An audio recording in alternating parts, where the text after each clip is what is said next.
অপমান করে, অনেক বাজে কথা বলে যে আমি নাকি অন্যদিকে রিলেশন আছে। এটা একদম মিথ্যা কথা ভাইয়া। উনি আমার এই কথাগুলো বলাতে আমি অনেক কান্না করছি ওনার সামনে যে ভাইয়া আমি জীবনে সবকিছু বিশ্বাস করতে মানতে পারবো, কিন্তু আমি মিথ্যা কথা সহ্য করতে পারি না। আমি যদি বলি আমি সেটা স্বীকার করবো যে আমি এই কথাটা মিথ্যা বলছি, কিন্তু আমি যেটা বলি নাই সেটা যে আমার যে জন্মদাতা পিতা বলে আমি সেটাও মানবো না। আমি ওনাকে এইভাবে কথা বলি। প্রথমে আপনার নামটা একটু বলেন। জি, আমার নাম মারিয়া আক্তার বৃষ্টি। মারিয়া আক্তার বৃষ্টি, মানে ডাক নাম হচ্ছে বৃষ্টি। সবাই বৃষ্টি নামেই চেনে। জি, ঠিক আছে। কিছু বেসিক প্রশ্ন আছে। রাইট নাও আপনার বয়স কত? 20 বছর। 20 বছর। থাকছেন কোথায়? নারায়ণগঞ্জ। নারায়ণগঞ্জ। আর জন্ম জেলা? মানে যে জেলায় জন্মগ্রহণ করেন? ঢাকা যাত্রাবাড়িতে জন্মগ্রহণ করে এখন নারায়ণগঞ্জে থাকছেন। ফাইন, আপনি শুরু করুন আপনার যেখান থেকে মনে পড়ে, শৈশব থেকে যেখান থেকে আপনি বলতে চান। আমি আমার মার ছোটবেলা থেকে বলতে চাই। জি প্লিজ। আর ছোটবেলার পর থেকে যখন আমার নানা মারা যায়, তখন আমার মা অনেক ছোট, বাবা মা ঠিক মতো চেয়ে না, হামাগুড়ি দেয়। আচ্ছা। তখন আমার নানা মারা যায়। তো নানা মারা যাওয়ার পরে মা সবার ছোট, আমার মারা 5 বোন 1 ভাই। আচ্ছা।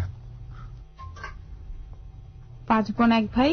আমার বড় খালার বিয়ে হয়ে যাওয়ার পর সে ঢাকায় থাকে, মেজো খালা ঢাকায় চাকরি করে গার্মেন্টসে। আচ্ছা। আর এর মধ্যে আমার মাকে স্কুলে ভর্তি করানোর পরে আমার মামাকে বিয়ে করানো হয়। বিয়ে করানোর পরে মামি প্রথম খুব ভালো ছিল, মাকে খুব পছন্দ করতো, দেখাশোনা করতো। এর মধ্যে আমার মামা, মানে আমার একটা বড় মামা তো ভাই হয়, ভাই হওয়ার পরে আমার মামা বাহিরে চলে যায়। বাহিরে চলে যাওয়ার পরে ওখানে 12 বছর থাকে, 1 বছর 1 নাগা। তো আমার মার সেই 1 বছর পরে আমার মা যখন ক্লাস 2-তে উঠে, তখন আমার মামি এটা বাসায় চিল্লাচিল্লি করে যে আমার মাকে পড়াতে পারবে না। তো এরকম তখন আমার বড় মা চলে আসে। বড় মা চলে আসার পরে অনেক ঝগড়াঝাটি হয়। বড় মা মানে হচ্ছে আপনার বড় খালা? জি। ওকে। চলে আসার পরে অনেক ঝগড়াঝাটি হয়। ঝগড়াঝাটি হওয়ার পরে তখন আমার মা মোটামুটি একটু বড় হয়েছে, মানে আমার লেখাপড়া অনেক গ্যাপ দিয়ে হয়েছে। তো তোমাকে আমার মাকে নিয়ে যায়। নিয়ে যাওয়ার পরে ঢাকায় যখন যাত্রাবাড়িতে চলে আসে, তো আমার মাকে তারা পালতো। তারপর এর মধ্যে আমার আবার মেঝুমার বিয়ে ঠিক হয়ে যায় এক বরিশালের এক খালুর সাথে। মেজো খালা যেখানে চাকরিটা করতো সেখানে সে চাকরিটা ছেড়ে দেয়। বিয়ে হয়ে যাওয়াতে সেই চাকরিটা আমার মাকে দিয়ে দেয় যে আমার বোন হেল্পারি করবে, কেন এখনো মেশিন চার্জ শিখে নেই। গার্মেন্টসে। কত বছর বয়স তখন আপনার মা? তখন আমার মার বয়স 9 বছর কি 10 বছর মতো। কয় বোন ছিল আপনার মারা? 5 বোন। 5 বোন। বাকি 4 জনের সবার বিয়ে হয়েছে? 4 জনের সবার বিয়ে হয়ে গেছে। তারপরে ওইখানে থাকে আমার মেজো খালারও কিছুদিন পরে একটা ছেলে হয়। এর মধ্যে আমার আম্মুর একজনের সাথে রিলেশন হয় বলতে সে যার সাথে রিলেশন হয় সে আমার মাকে পছন্দ করে, একই গার্মেন্টস এ কাজ করে, সে থাকে লাইন শিফট সুপারভাইজার যাকে বলা হয়। উনি তো একদিন বিয়ের দিন ধার্য করা হলো, বিয়ে হলো। বিয়ে হওয়ার পরে মাকে আলাদা বাসার দিন করে দিল, বিয়ে দিয়ে দেওয়া হলো। কত বছর বয়সে? তখন বয়স প্রায় 15-16 একটু বেশি। 15-16 বছর। আর যে ভদ্রলোক বিয়ে করলেন ওনার বয়স তখন কত ছিল? ওনার বয়স কত হবে, বিয়ের বয়সই হবে। আচ্ছা, ঠিক আছে, মানে খুব বেশি ডিফারেন্স ছিল না। ওকে। তখন এরকম হলো, তখন তাদের আলাদা বাসা করে দেওয়া হলো। খালারা একটা আলাদা বাসা করে দিল যে যেখানে যে ওরা থাকতে পারবে আলাদা। 1995 সালে জুন মাসের 6 তারিখে সন্ধ্যাবেলা আমি জন্ম হলাম। আমি জন্ম হওয়ার সময় বাবা বাসায় ছিল না, বাবা অফিসে ছিল। যে বাবার যে ওইখানকার মালিকের সাথে কি নিয়ে ঝগড়া হয়েছে সেটা আমাদের কখনো বলে নাই। উনি চাকরিটা ছেড়ে দিয়ে আসে। সে অফিস টাইমে বাসায় আসে, যে টাইমে ছুটি হতো সেই টাইমে সে বাসায় আসতো। এর মধ্যে আমি বড় হয়ে যাই। তখন থেকে মা খালাদের কাছে জিনিসটা শেয়ার করলো, তখন খালারা আমাদেরকে হেল্প করা শুরু করলো। আচ্ছা, হেল্প করা শুরু করলো। আমাকে আমার বড় মা রাখতেছে, আমার মেজো খালা নিয়ে যেতেছে, এরকম করে ওনারা পালতেছে। পালার মধ্যে আমি বড় হয়ে যাই। আমার প্রথম জন্মদিন করা হয়। তো এক সময় দেখে যে বাবা মা আবার আমার জন্মদিনের পরের দিন 7 তারিখ হয় জুন মাসের, তখন গার্মেন্টসে সকালবেলা যায়। সকালবেলা যেই বলে যে ওর আব্বু তো এখান থেকে চাকরি ছাড়ছে কিনা আমি সঠিক জানি না, তো প্রতিদিনই তো এই সময় বের হয়, অফিসে কি আসে না। তখন উনি বলে তুমি তো আরো 6 বছর আগেই চাকরি ছেড়ে দিছে। এর মধ্যে আমার মা আবার কনসেপ্ট হয়ে যায়। মানে এটা আমার কাছে খুব কন্ট্রাডিক্টরি লাগছে। সেটা হচ্ছে যে 6টা বছর তিনি কোনো কিছু দেন না ফ্যামিলিতে, তাহলে এই 6টা বছর সে আপনার ফ্যামিলিকে কি বোঝাতো? টাকা না দিলে তো বোঝাই যায় যে সে তার কোনো কাজকর্ম নেই, জব নেই। না, সে তো অফিসিয়াল ভাবে যাইতো। ওনার শুধু বলতো আইসা রাত্রে আইসা এমন একটা ভাব নিত যে অফিসে অনেক সমস্যা। মাঝে মধ্যে বলতো ওই অফিসের মালিক অসুস্থ হয়ে গেছে, স্ট্রোক করছে, নানান বাহানা দিত। 6 বছর একটানা বাহানা কিভাবে সম্ভব? আমার মা খুব সহ্য করছে। আমার মা তখন অনেক ছিল, মানে যা বলতো সরল ছিল, যা বলতো তাই বিশ্বাস করতো। Nothing is impossible in human life, একটা কথাই আছে। বলুন তারপর। তো এরকম মা যখন চাকরিতে লাগলো, যখন 1 মাস হয়ে আসলো, মা বাসায় অনেক ঝগড়া করতেছে যে তুমি 6টা বছর আমাকে মিথ্যে কথা রাখছো, আমি খুব বিশ্বাস করছি তোমাকে। মা অনেক ঝগড়াঝাটি করার পরে বাবা হঠাৎ করে রেডি হয়ে বাসা থেকে চলে যায়। আচ্ছা। মা চিল্লাচিল্লি করে যে তুমি মিথ্যা কথা বলছো, তুমি আমাকে ধোকা দিছো, এরকম কিছু বলে যে মেয়েটা বড় হইতেছে, এর মধ্যে সে আরেকবার কনসিভ হয়ে গেছে। তখন আবার বাবা চলে যায়। তো অনেকদিন হয়ে 2-3 দিনের বেশি হয়ে যায়, তখন মা বড় মাকে বলে যে তুমি আপনার কাছে তো বৃষ্টি রাখা, আমার নাম তো বৃষ্টি রাখা হয়, তখন বলে বৃষ্টি আব্বু তো বিয়ের আগে আপনাকে ঠিকানা দিছে, তো ঠিকানাটা আমাকে বলেন। ঠিকানাটা বলেন। তো বড় মা ঠিকানাটা একটা কাগজে লিখে দিছিল, সেটা হারিয়ে ফেলে। তখন সে বাবা আসে যখন আমার ছোট বোন মানে দুনিয়াতে আসারও 3-4 মাস আগে আমার বাবা আবার ফিরে আসে।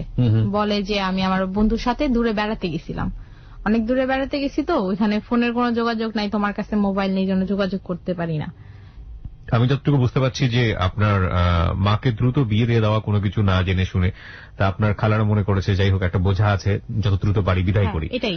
আর বিয়ে দেওয়ার পরে একটা রেসপন্সিবিলিটি কাজ করেছে, বেশি খোঁজ খবর করে যদি কিছু করতে সাপ বের হয়ে যায় সেটা তো রেসপন্সিবিলিটি আমাদের কাঁধে আসবে, সুতরাং এটা এত তাড়াহুড়ো করার বা নাচানাচি করার দরকার নেই, একদিন চলে আসবে। Okay fine. তারপর আমার ছোট বোন যেদিন জন্ম হওয়ার দিন চলে আসে, যেদিন সে হবে 8 নভেম্বরের 8 তারিখে সে জন্ম হয়, তখন আমার আম্মুর অবস্থা অনেক খারাপ থাকে। তখন আমার বাড়ি এলি আমার আম্মুকে ডাকায় নিয়ে আসে যে আপনার বোনের অবস্থা অনেক খারাপ, তাকে হাসপাতাল নিতে হবে। এসে দেখা যায় আমার আম্মু 2 দিনের না খাওয়া ছিল, ঘরে চাল ছিল না। আমি বাড়িয়ালির ঘরে আমাকে নিয়ে যেত, ওনারা যা খাওয়াতো তাই খেতাম। সে বাবা এসে অনেক প্রবলেম দেখায় যে আমি ওইখানে কাজ করে আসছি, আমার অনেক আছে, আমি ভালো চাকরি খুঁজবো। আমার বাবা সবসময় একটা স্বপ্ন ছিল, সে 1 লক্ষ টাকা বেতনে চাকরি করবে বাংলাদেশে, 1 লক্ষ বা 50-80 হাজার টাকা এরকম বেতন তার যেই দিন চলে যায় সেই মাসে দেওয়া হয় না, সেটা সে বুঝতে চায় না যে মানুষ তো আস্তে আস্তে উপরের দিকে উঠতে চায়। তখন বাবার কথা হলো 1 লাভে সে গাছে উঠে যাবে। তো এর মধ্যে একটা কথা বলি না যে আমার ছোট বোন যখন 6-7 মাস হয়ে যায়, তখন আমার আম্মু আবার চাকরি থেকে ছুটি নিয়ে আসে যে আমার বেবিটা হলে আমি আবার আসবো। এটা বলা হয়নি। তখন বাবা আবার যায়, আবার আসে। একদিন মা তার পিছু নেয়, তখন দেখে আমার বাবা অনেকখানি দূরে চলে যায়, অনেকখানি দূরে, মানে রিক্সা দিয়ে গেলেও 10-15 মিনিটের বেশি সময় লাগবে। ওইখানে যে একটা চায়ের দোকানে বসে থাকে বা একটা বিল্ডিং এর কাজ চলতেছে ওখানে দাঁড়ায় থাকে।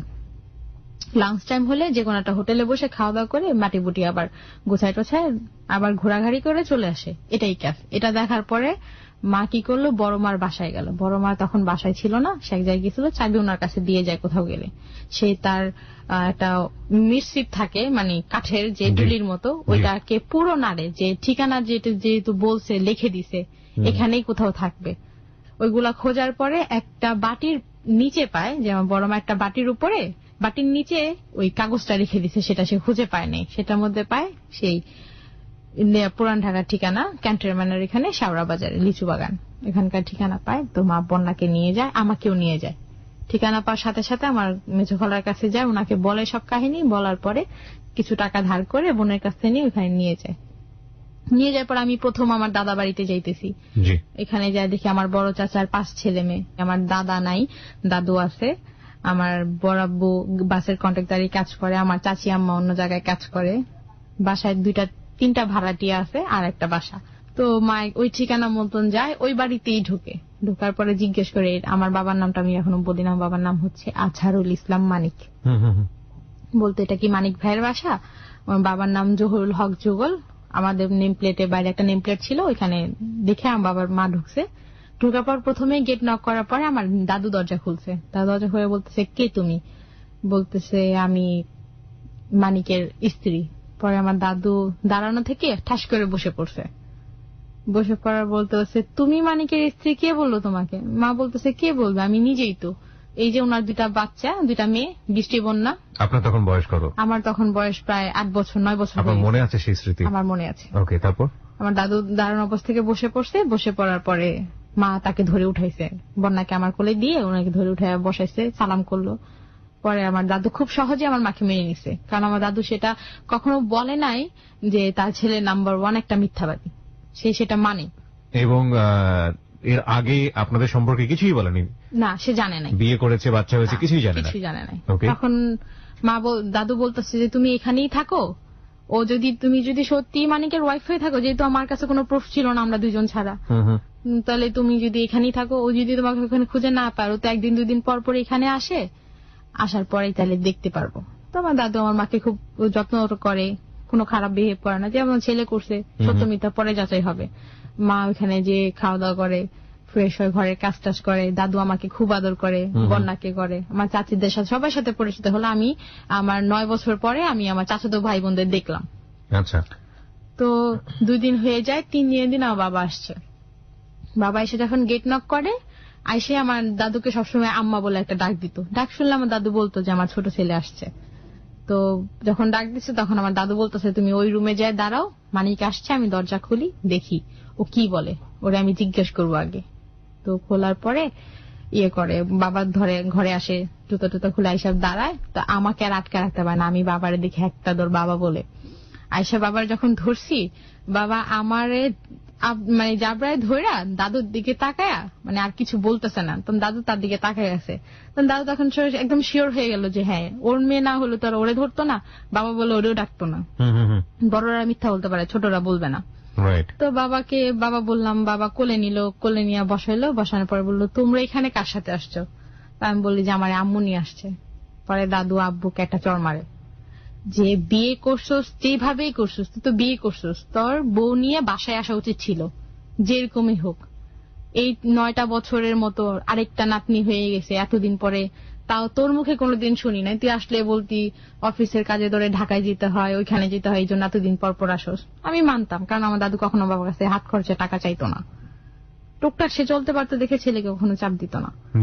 তো বলার পরে বাবা সব বলে যে আমি এইভাবে বিয়ে করছি। তখন মার সাথে আবার ওইখানে বাবার কথা কাটাই হয়েছে যে তুমি ফ্যামিলির কেন জানাও নাই কেন? তখন বলে আমি জানাবো না, মা যদি মেনে নেয়। তখন আমার দাদু বলে যে আমার বড় ছেলে এইভাবেই বিয়ে করছে, আমি সেটা যদি মেনে নিতে পারি, আমি ছোটটা পারবো না?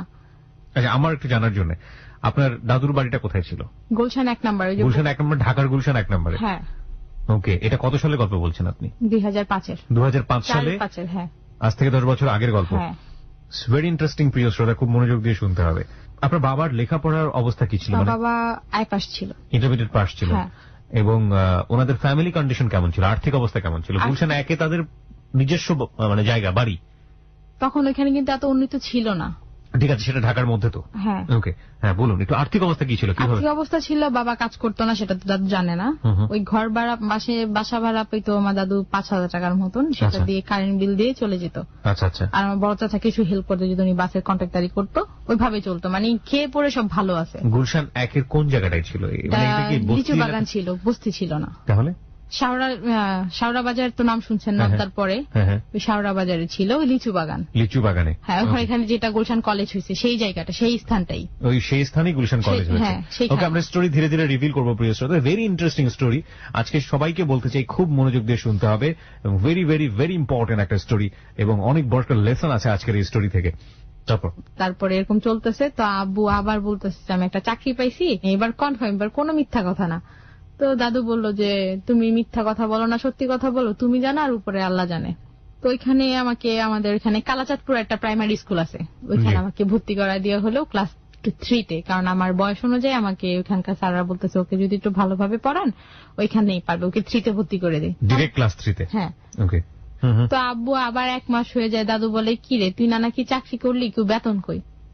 বলে মা চাকরিটা পছন্দ হয়নি তো, তাই 15 দিন হয়েছে ছেড়ে দিছি। তো দাদু অনেক রাগারাগি করলো যে এখন তো আমি তোর কাছে কখনো চালানাও চাইনি যে আমাকে হাত খরচে টাকা দে বা কোনো কিছু কর, তোর 2টা মেয়ে আছে, ওদের তো একটা ভবিষ্যৎ আছে। তো মা দাদুর সাথে কথাবার্তা বললে যে আম্মা দেখেন এইভাবে তো চলেন, আমার মেয়ের বই খাতার খরচ আপনি কোথা থেকে দিবেন, আর আপনি যদি একটা দিতে যান 1 মাসে কারেন্ট বিল বন্ধ করলে ওদের পড়ালেখা একটু চলে, তো এইভাবেই তো চলে না।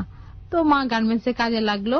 এর মধ্যে দাদু একটু অসুস্থ হয়ে যাওয়ার পরে বাড়ির দায়িত্ব বাবাকে বললো যে তুমি কারেন্ট বিল আর গ্যাস বিল দিবা, ভাড়া মানে 3টা রুম ছিল, তখন 4টা ছিল, একটা মাকে দিয়ে দিল, আর 3টা ছিল, এই 3টা রুমের ভাড়া দিয়ে গ্যাস বিল আর কারেন্ট বিল দেওয়া হবে। তো প্রতি মাসে ভাড়া উঠায় বাবা নিয়ে যেত।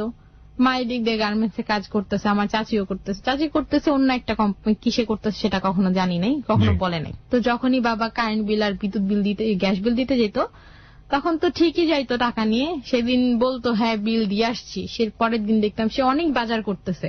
আচ্ছা, ওই টাকাটা দিয়ে অনেক বাজার করে, এইটা কিনে সেটা কিনে, মানে বিদ্যুৎ বিল টিদ্যুৎ বিল এগুলো সবকিছু মেরে দিয়ে বাজার করতেছে। ওকে। তো মা বলে না, দাদু বলতেছে যে বিদ্যুৎ বিল নিয়ে তো আর ফাইজলামি করা জিনিস না, করবেও না, সেটার উপরে তার বিশ্বাস আছে যে এটা ও জিতে জানে, বিল যদি বেশি হয়ে যায়, টাকা বেশি জমে যায়, ওনারা এসে লাইন কেটে দেবে, এটা ও করবে না। আর নিশ্চিন্ত মনে বিশ্বাস করছে ওনাকে। প্রায় এরকম প্রায় বছর খানিক হয়ে যায়, এর মধ্যে বাড়ির মধ্যে একদিন নোটিশ আসে, বিল বেশি হয়ে গেলে তো নোটিশ পাঠায় আগে, নোটিশটা বাবার হাতেই পড়ে। আমরা দাদু জিজ্ঞেস করে কিসের কাগজ আসছে, বাবা বলল যে ওইখান থেকে সবাইকে নিয়ে গবেষণা করবে, দাদুকে যা বুঝাইছে। তো দাদু এটা নিয়ে জানেন, একবার নোটিশ আসছে, তারা কিছুই করে নাই। তারপরে প্রায় বছর খানিক হয়ে যাওয়ার পরে ওনারা আসার পরে বিলটা একদিন কেটে দিয়ে যায়, বিদ্যুৎটা কেটে দিয়ে যায়। তখন আমার দাদু বাসায় ছিল না, দোকানে গেছিল। আয়সা দেখি বলতেছে কি কারেন্ট কখন চলে গেছে, আসবে না। তখন পাশের বাড়ির লোকেরা বলতেছে অফিস থেকে অনেকগুলো লোক আসছিল, আপনাদের এখান থেকে লাইন ছুটাই দিয়ে গেছে। তো দাদু হতাশ হয়ে গেছে যে প্রত্যেক মাসে লাইন বিল ক্লিয়ার করতেছি, তাহলে বিল কারেন্ট কেটে দিয়ে যাবে কেন? তো দাদু এটা বলাতে পরে চাচি বলতেছে যে দেখেন গিয়ে আপনার ছেলে কি করছে। চাচি তখন আমার বাবাকে কখনোই পছন্দ করতো না, তার মিথ্যা কথার কারণে। আব্বু আসার পরে আব্বুর সাথে দাদু অনেক রাগ হয় যে ওরা পড়াশোনা করবে কারেন্ট ছাড়া, তখন গরমের দিন থাকে, প্রচুর গরম পড়ে। তখন বাবা কি করে, একটা ভুল করে ফেলে কি, সে তার মানিব্যাগ থেকে একটা কাগজ বের করতে যায়, বিলের সমস্ত কাগজ চলে আসে। তার মানিব্যাগ এতখানি উঁচা থাকে, ফোলা থাকে, কাগজ জমতে জমতে। তখন দাদু দেখে যে জানুয়ারি ফেব্রুয়ারি মানে পুরাটা 2-3 বছরের কাগজই ওনার এটার মধ্যে, বিল আর দেওয়া হয়নি, গ্যাস বিলের একই অবস্থা। তখন দাদু দেখি একটু অসুস্থ বেশি হয়ে যায়, তখন ফুপুরা চলে আসে। আসার পরে বলে যে একটা কাজ করো, বাড়ি বিক্রি করে দাও।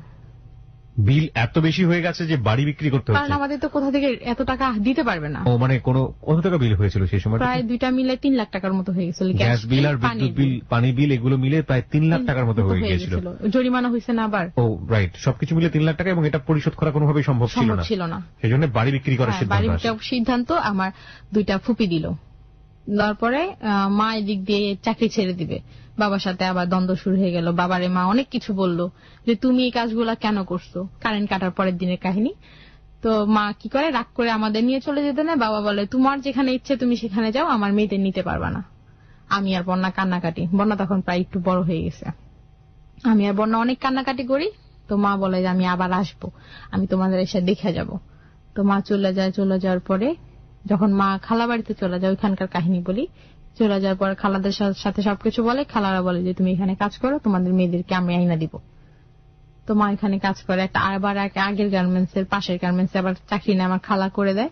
সেখানে মা চাকরি করে, মাঝে মধ্যে আমাদের এসে দেখাশোনা করে। তখন আমি স্কুলে পড়ি, আমার মা আমার স্কুলে যখন টিফিন টাইম দিত তখন এখানে বোরকা পরে আসতো, আমি আমার প্রিন্সিপালের সাথে কথা বলতো, আমার আইনা দিতে, তো আমাকে ডাক দিতাম, মার সাথে কথা বলতাম। মা আমার জন্য কিছু খাবার নিয়ে আসতো, কিছু চকলেট নিয়ে আসতো, এগুলা খাওয়া দাওয়া করতাম। বাসায় বলতে না করতো যে আমি যে আসছি তুমি বইলো না, বন্যারও বলবা না। এরকম চলতেছে। বাবা আমাকে প্রায় জিজ্ঞেস করে তোমার মার কি কোনো যোগাযোগ পাইছো? আমি বাবার বলি না, মা বলে দিছে বলতে না, বললে তোমার বাবা আমার সাথে আবার ঝগড়া করবে, এরকম বলে। তো ফুপুরা প্রত্যেক দিন বা মাসে সপ্তাহে সেই হলে একই কথা বলে, বাড়ি বিক্রি করো।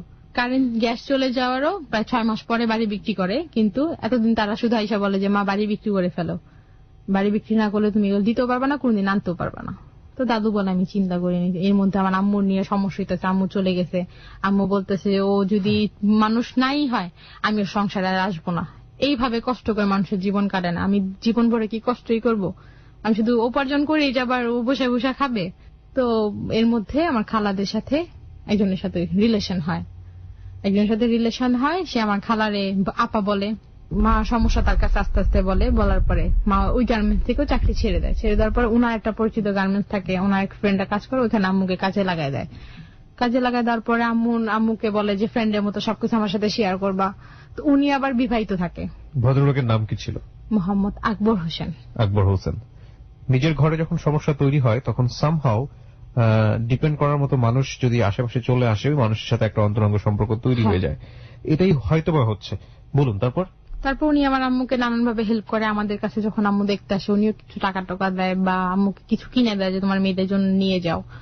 এরকম চলতেছে। উনি একদিন আমার খালার কাছে প্রপোজ করে যে আপনার বোনকে আমি পছন্দ করি, ওকে আমি বিয়ে করবো। তখন তো আপনার মা বিবাহিত? হ্যাঁ, আমার আম্মুর সাথে ডিভোর্সও হয়নি। হ্যাঁ, তো এরকম প্রস্তাব কেন করলো? উনি এরকম প্রস্তাব করে কারণ আমার আম্মু ওনার কাছে সব দুঃখ শেয়ার করছে, উনি সিচুয়েশনটা জানতো। হ্যাঁ, সিচুয়েশন ওনার ধারণা এতটুকু যে এই সংসার আর কোনদিন মিলবে না, ভাঙছে তো ভাঙছে। তো মা এরকম রাজি না হয়ে মা ডিসিশন নেয় যে আমি বাহিরে চলে যাব।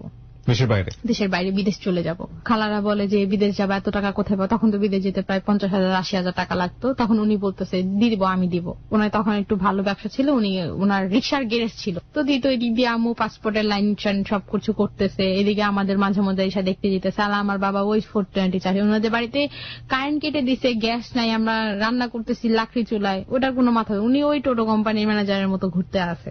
ক্লাস 5 উঠে যাওয়ার পরে স্কুল থেকে আমাকে বৃত্তি পরীক্ষা দিতে বলে, যে 5 উঠলে তো বৃত্তি পরীক্ষা দিতে হয়, তুমি কি দিতে পারবা?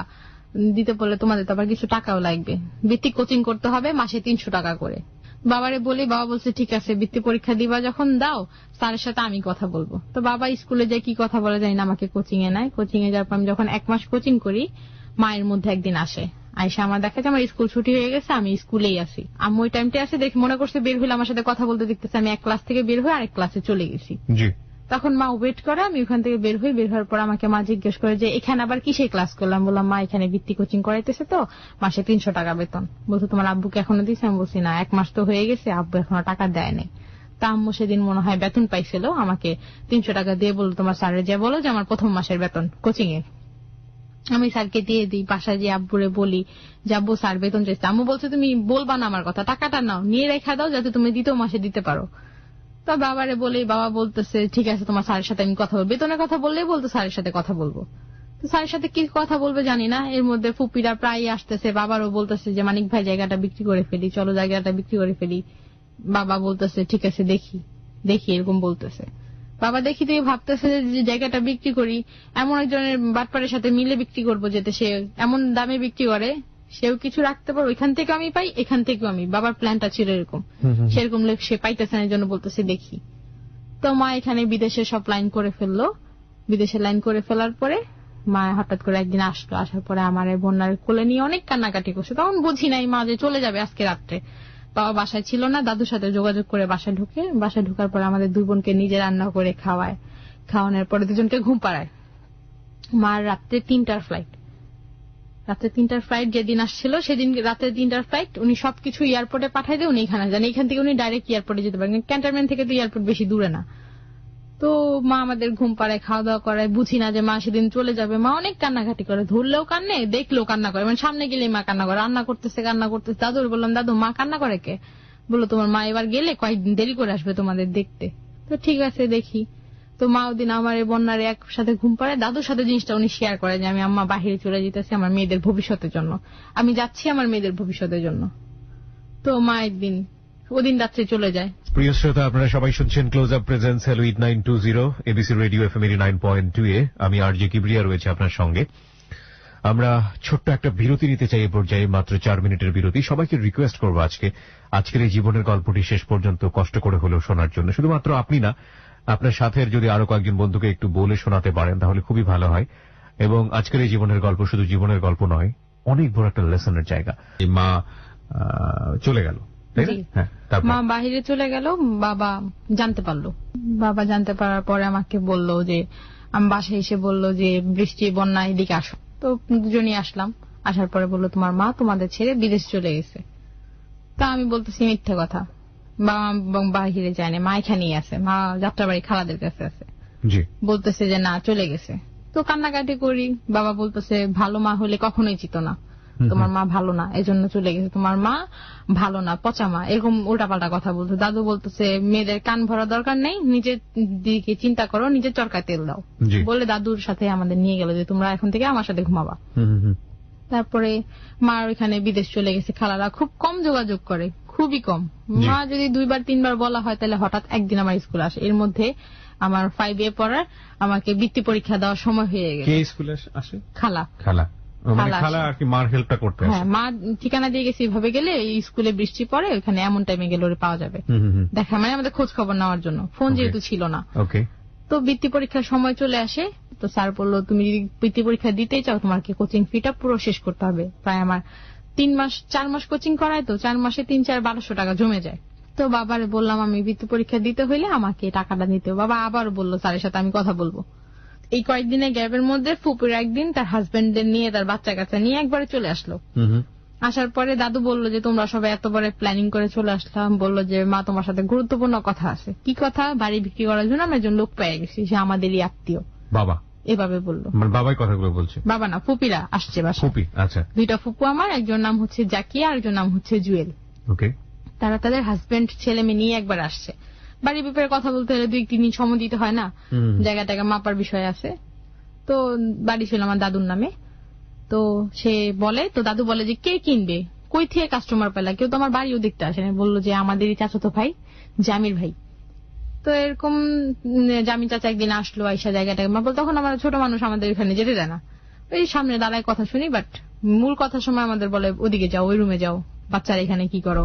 তো আমার ফুপুর মাথায় ভূত চাপলো যে 30 লাখ টাকা যে এখন বেচা, আমাদের বড় কথা হচ্ছে বাড়িটা বিক্রি করে ফেলবো, যার যার টাকা ভাগ করে নিই। তো ভাই ভালো না, পরে কি পাই না পাই, ভাইদের ছেলে মেয়েরা বড় হয়ে যেতেছে, তখন তাদের আরো অর্ধেক দিতে পারে বা কম দিতে পারে।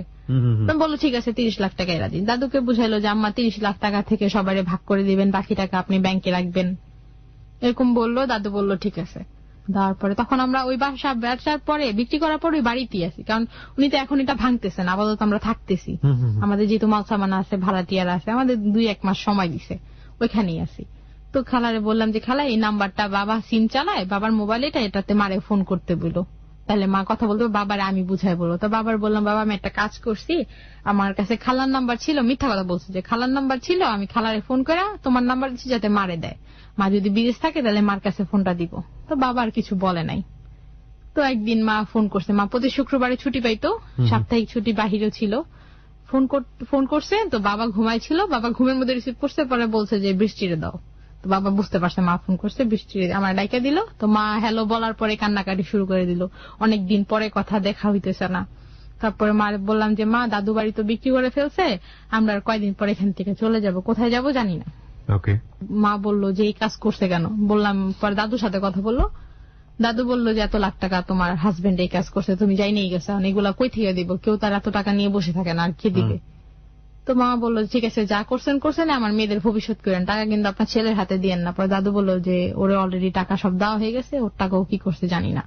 তো মাস খানিক চলে যায়, বাড়িতে আমাদের থাকার ডেট শেষ, মানে চাচা যতদিন থাকতে দেয়। তারপরে উনি সেটা ভাঙার চিন্তা ভাবনা করবে, এর মধ্যে গাছ কাটা শুরু হয়ে যায়।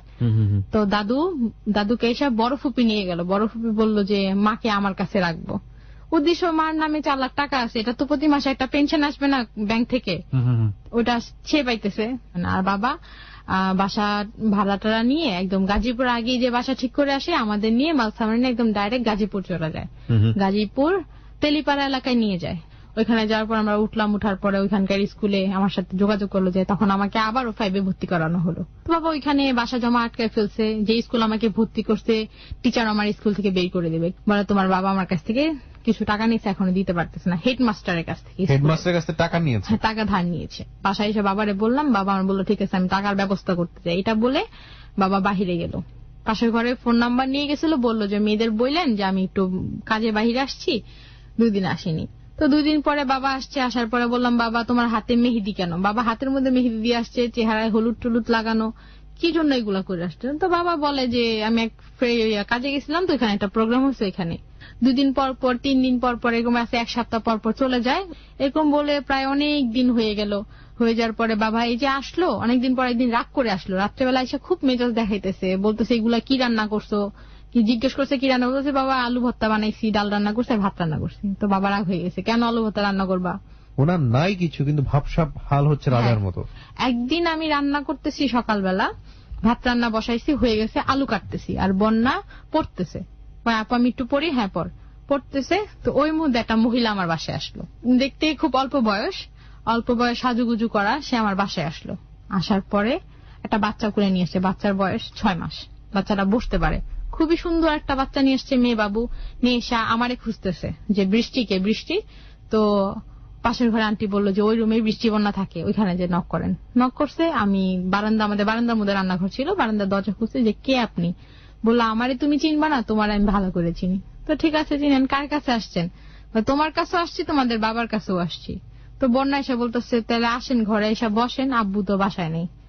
তো বলতেছে যে কি রান্না করছো, তো আমি বললাম ভাত রান্না করছি, আলু ভাজি কাটতেছি, রান্না হয়ে গেছে। হয়ে যাওয়ার পরে উনি বললো আমারে ভাত দাও, ভাত দিলাম, আলু ভাজি দিয়ে দিলাম, তারপরে খাওয়া দাওয়া করে বসে আছে। তো বললাম যে আপনি পরে আসেন, আব্বু তো এখন বাসায় নেই। পরে বললো আমি পরে আসবো কেন, আমি তো এখানেই থাকবো। তো পাশের ঘরে আন্টি আবার দৌড়ে চলে আসছে যে কোন মহিলা, অপরিচিত মহিলা আমার ছেলে ধরে এরকম হতে পারে কিনা, ভাত খাচ্ছে আবার এখানে থাকবে। তো উনি বললো, পরে উনার কাছে বলে যে আমি ওদের মা হই। তা আমি বলছি আমার মা আছে, আমি অন্য কারণে মা বলি না, আপনি কোথায় মিথ্যা কথা বলতেছেন, বলে তোমার বাবা আগে আসুক। প্রিয় শ্রোতা, এখানে একটি বিষয় আপনাদেরকে নক করছি, যারা স্টোরি শুনছেন তারা চাইলে আমাদের আজকের অতিথিকে দেখার জন্য চলে আসতে পারেন আমাদের ফেসবুক পেজে। আমাদের ফেসবুকের ঠিকানা এবিসি রেডিওর ফেসবুক ভেরিফাইড পেজটি রয়েছে। এছাড়া যারা স্টোরি লিখে পাঠাতে চান ফেসবুকের মাধ্যমে, যারা এই অনুষ্ঠানটিতে যোগাযোগ করে আসতে চান, অতিথির সঙ্গে যোগাযোগ করতে চান সরাসরি, আমার সঙ্গে কথা বলতে চান সরাসরি, তারা আসতে পারেন আমার ফ্যান পেজটিতেও। আমার পেজটির ঠিকানা হচ্ছে www.facebook.com/kibriya.rj। কিবরিয়া বানানটা হচ্ছে KEBRIA.RJ। পেজটি আছে RJ কিবরিয়া নামে। ওকে, ওখানে গিয়ে লাইক দেওয়ার সঙ্গে সঙ্গে আপনারা আমাদের হ্যালো 8920 মেম্বার হয়ে যাবেন। হ্যাঁ, তারপর কি হলো? তারপর ওই মহিলার কাছে উনি সব দুঃখ বললো যে এরকম এরকম বিয়ে হয়েছে, বিয়ে হওয়ার পরে যে একটা বেবি হয়েছে, বেবি 6 মাস হয়ে গেছে। এখন কিছুদিন আগে উনি গিয়ে আসছে, মানে 2-3 মাস আগে গিয়ে আসছে, যাওয়ার পর রাগারাগি হওয়ার পর উনি চলে আসছে। বাড়িতে নিয়ে যাওয়ার কথা বললো, উনি রাগারাগি করতো, বলতো ওনার ফ্যামিলি মেনে নিবে না, ওনার বড় ভাই এখনো বিয়ে করে নাই। কিন্তু আমার বাবার বয়স দেখলে কখনো বুঝাইতো না যে উনি যে বিবাহিত, খুব ছিল, স্মার্ট ছিল, তো বুঝতে পারতো না। আচ্ছা, তো উনি আসলো, পরে বললো যে তাহলে আপনি এখানকার ঠিকানা কই পাইছেন? পরে বলতো যে উনি প্রায় সময় ফোনে মানুষকে বলতো ওনার বা গাজীপুরে তেলিপাড়ার ঠিকানা, তা আমি এটা মুখস্থ করে রাখছি, এই জন্য এই ঠিকানা চলে আসি এলাকার মানুষকে জিজ্ঞাসা করতে করতে যে অমুকের বাড়ি কোনটা, বাড়ির নাম্বার তো থাকলেই তো হয়।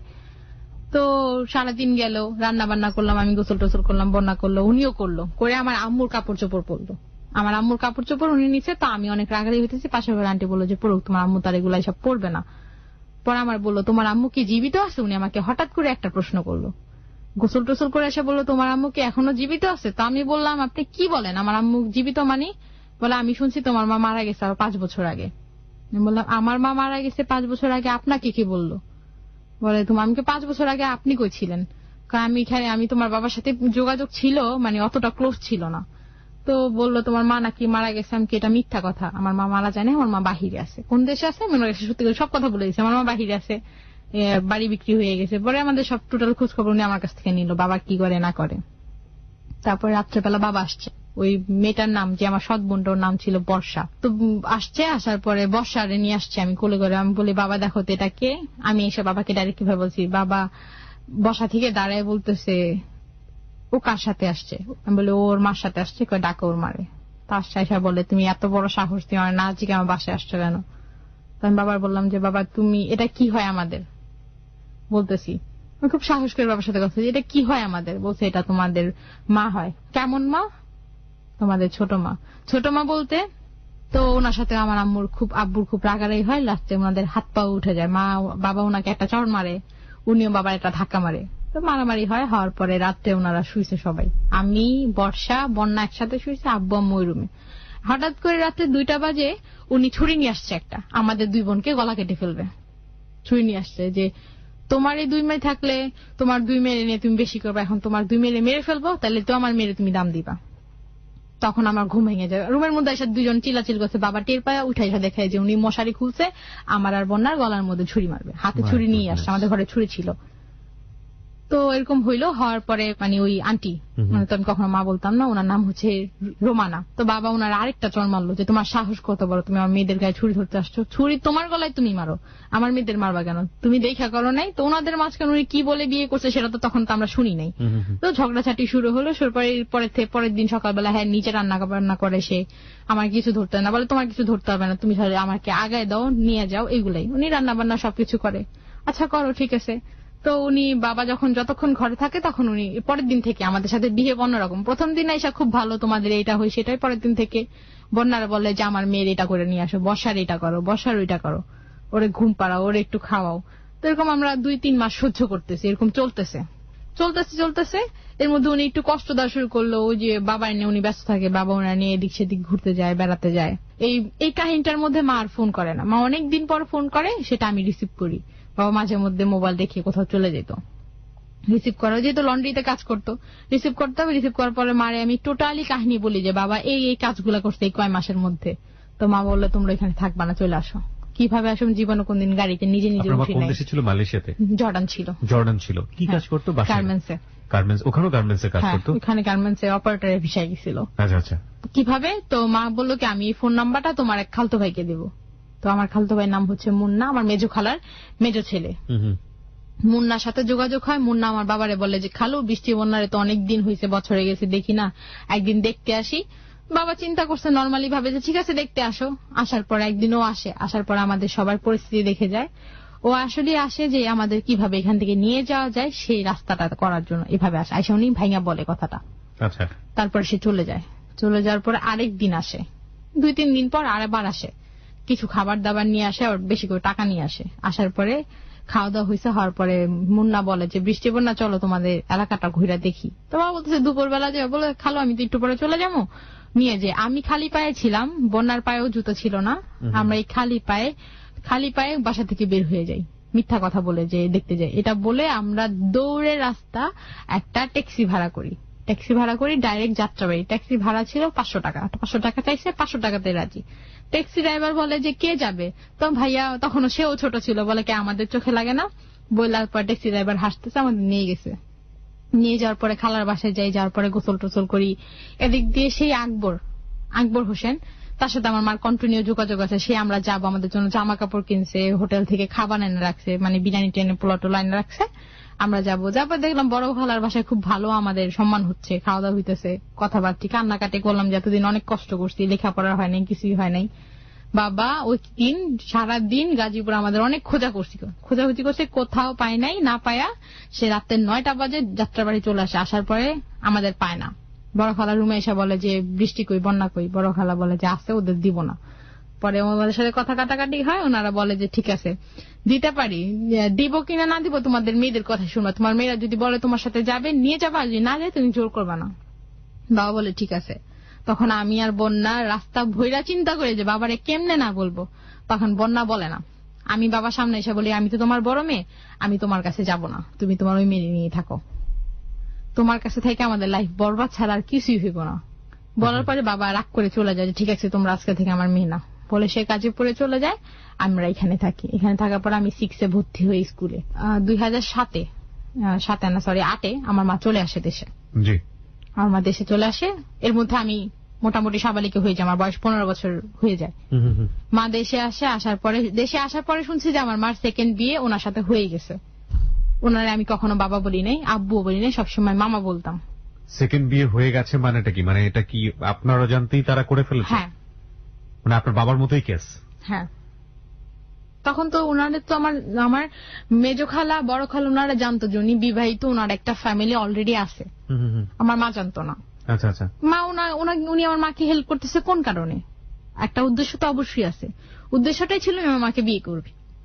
তো মা লাস্ট পর্যায়ে অবশ্যই মনে হয় রাজি না হলে তার হওয়া যায় না। বিয়ে হয়ে গেছে, 8-এ আসছে, 9-এ আমার আম্মু কনসেপ্ট হয়ে যায়, 10-এ আমার ছোট ভাই জন্মগ্রহণ করে। ছোট ভাই যখন দুনিয়ার আসার কয়েক মাস আগেই আব্বু মানে ওনার আব্বু বলা শুরু করলাম।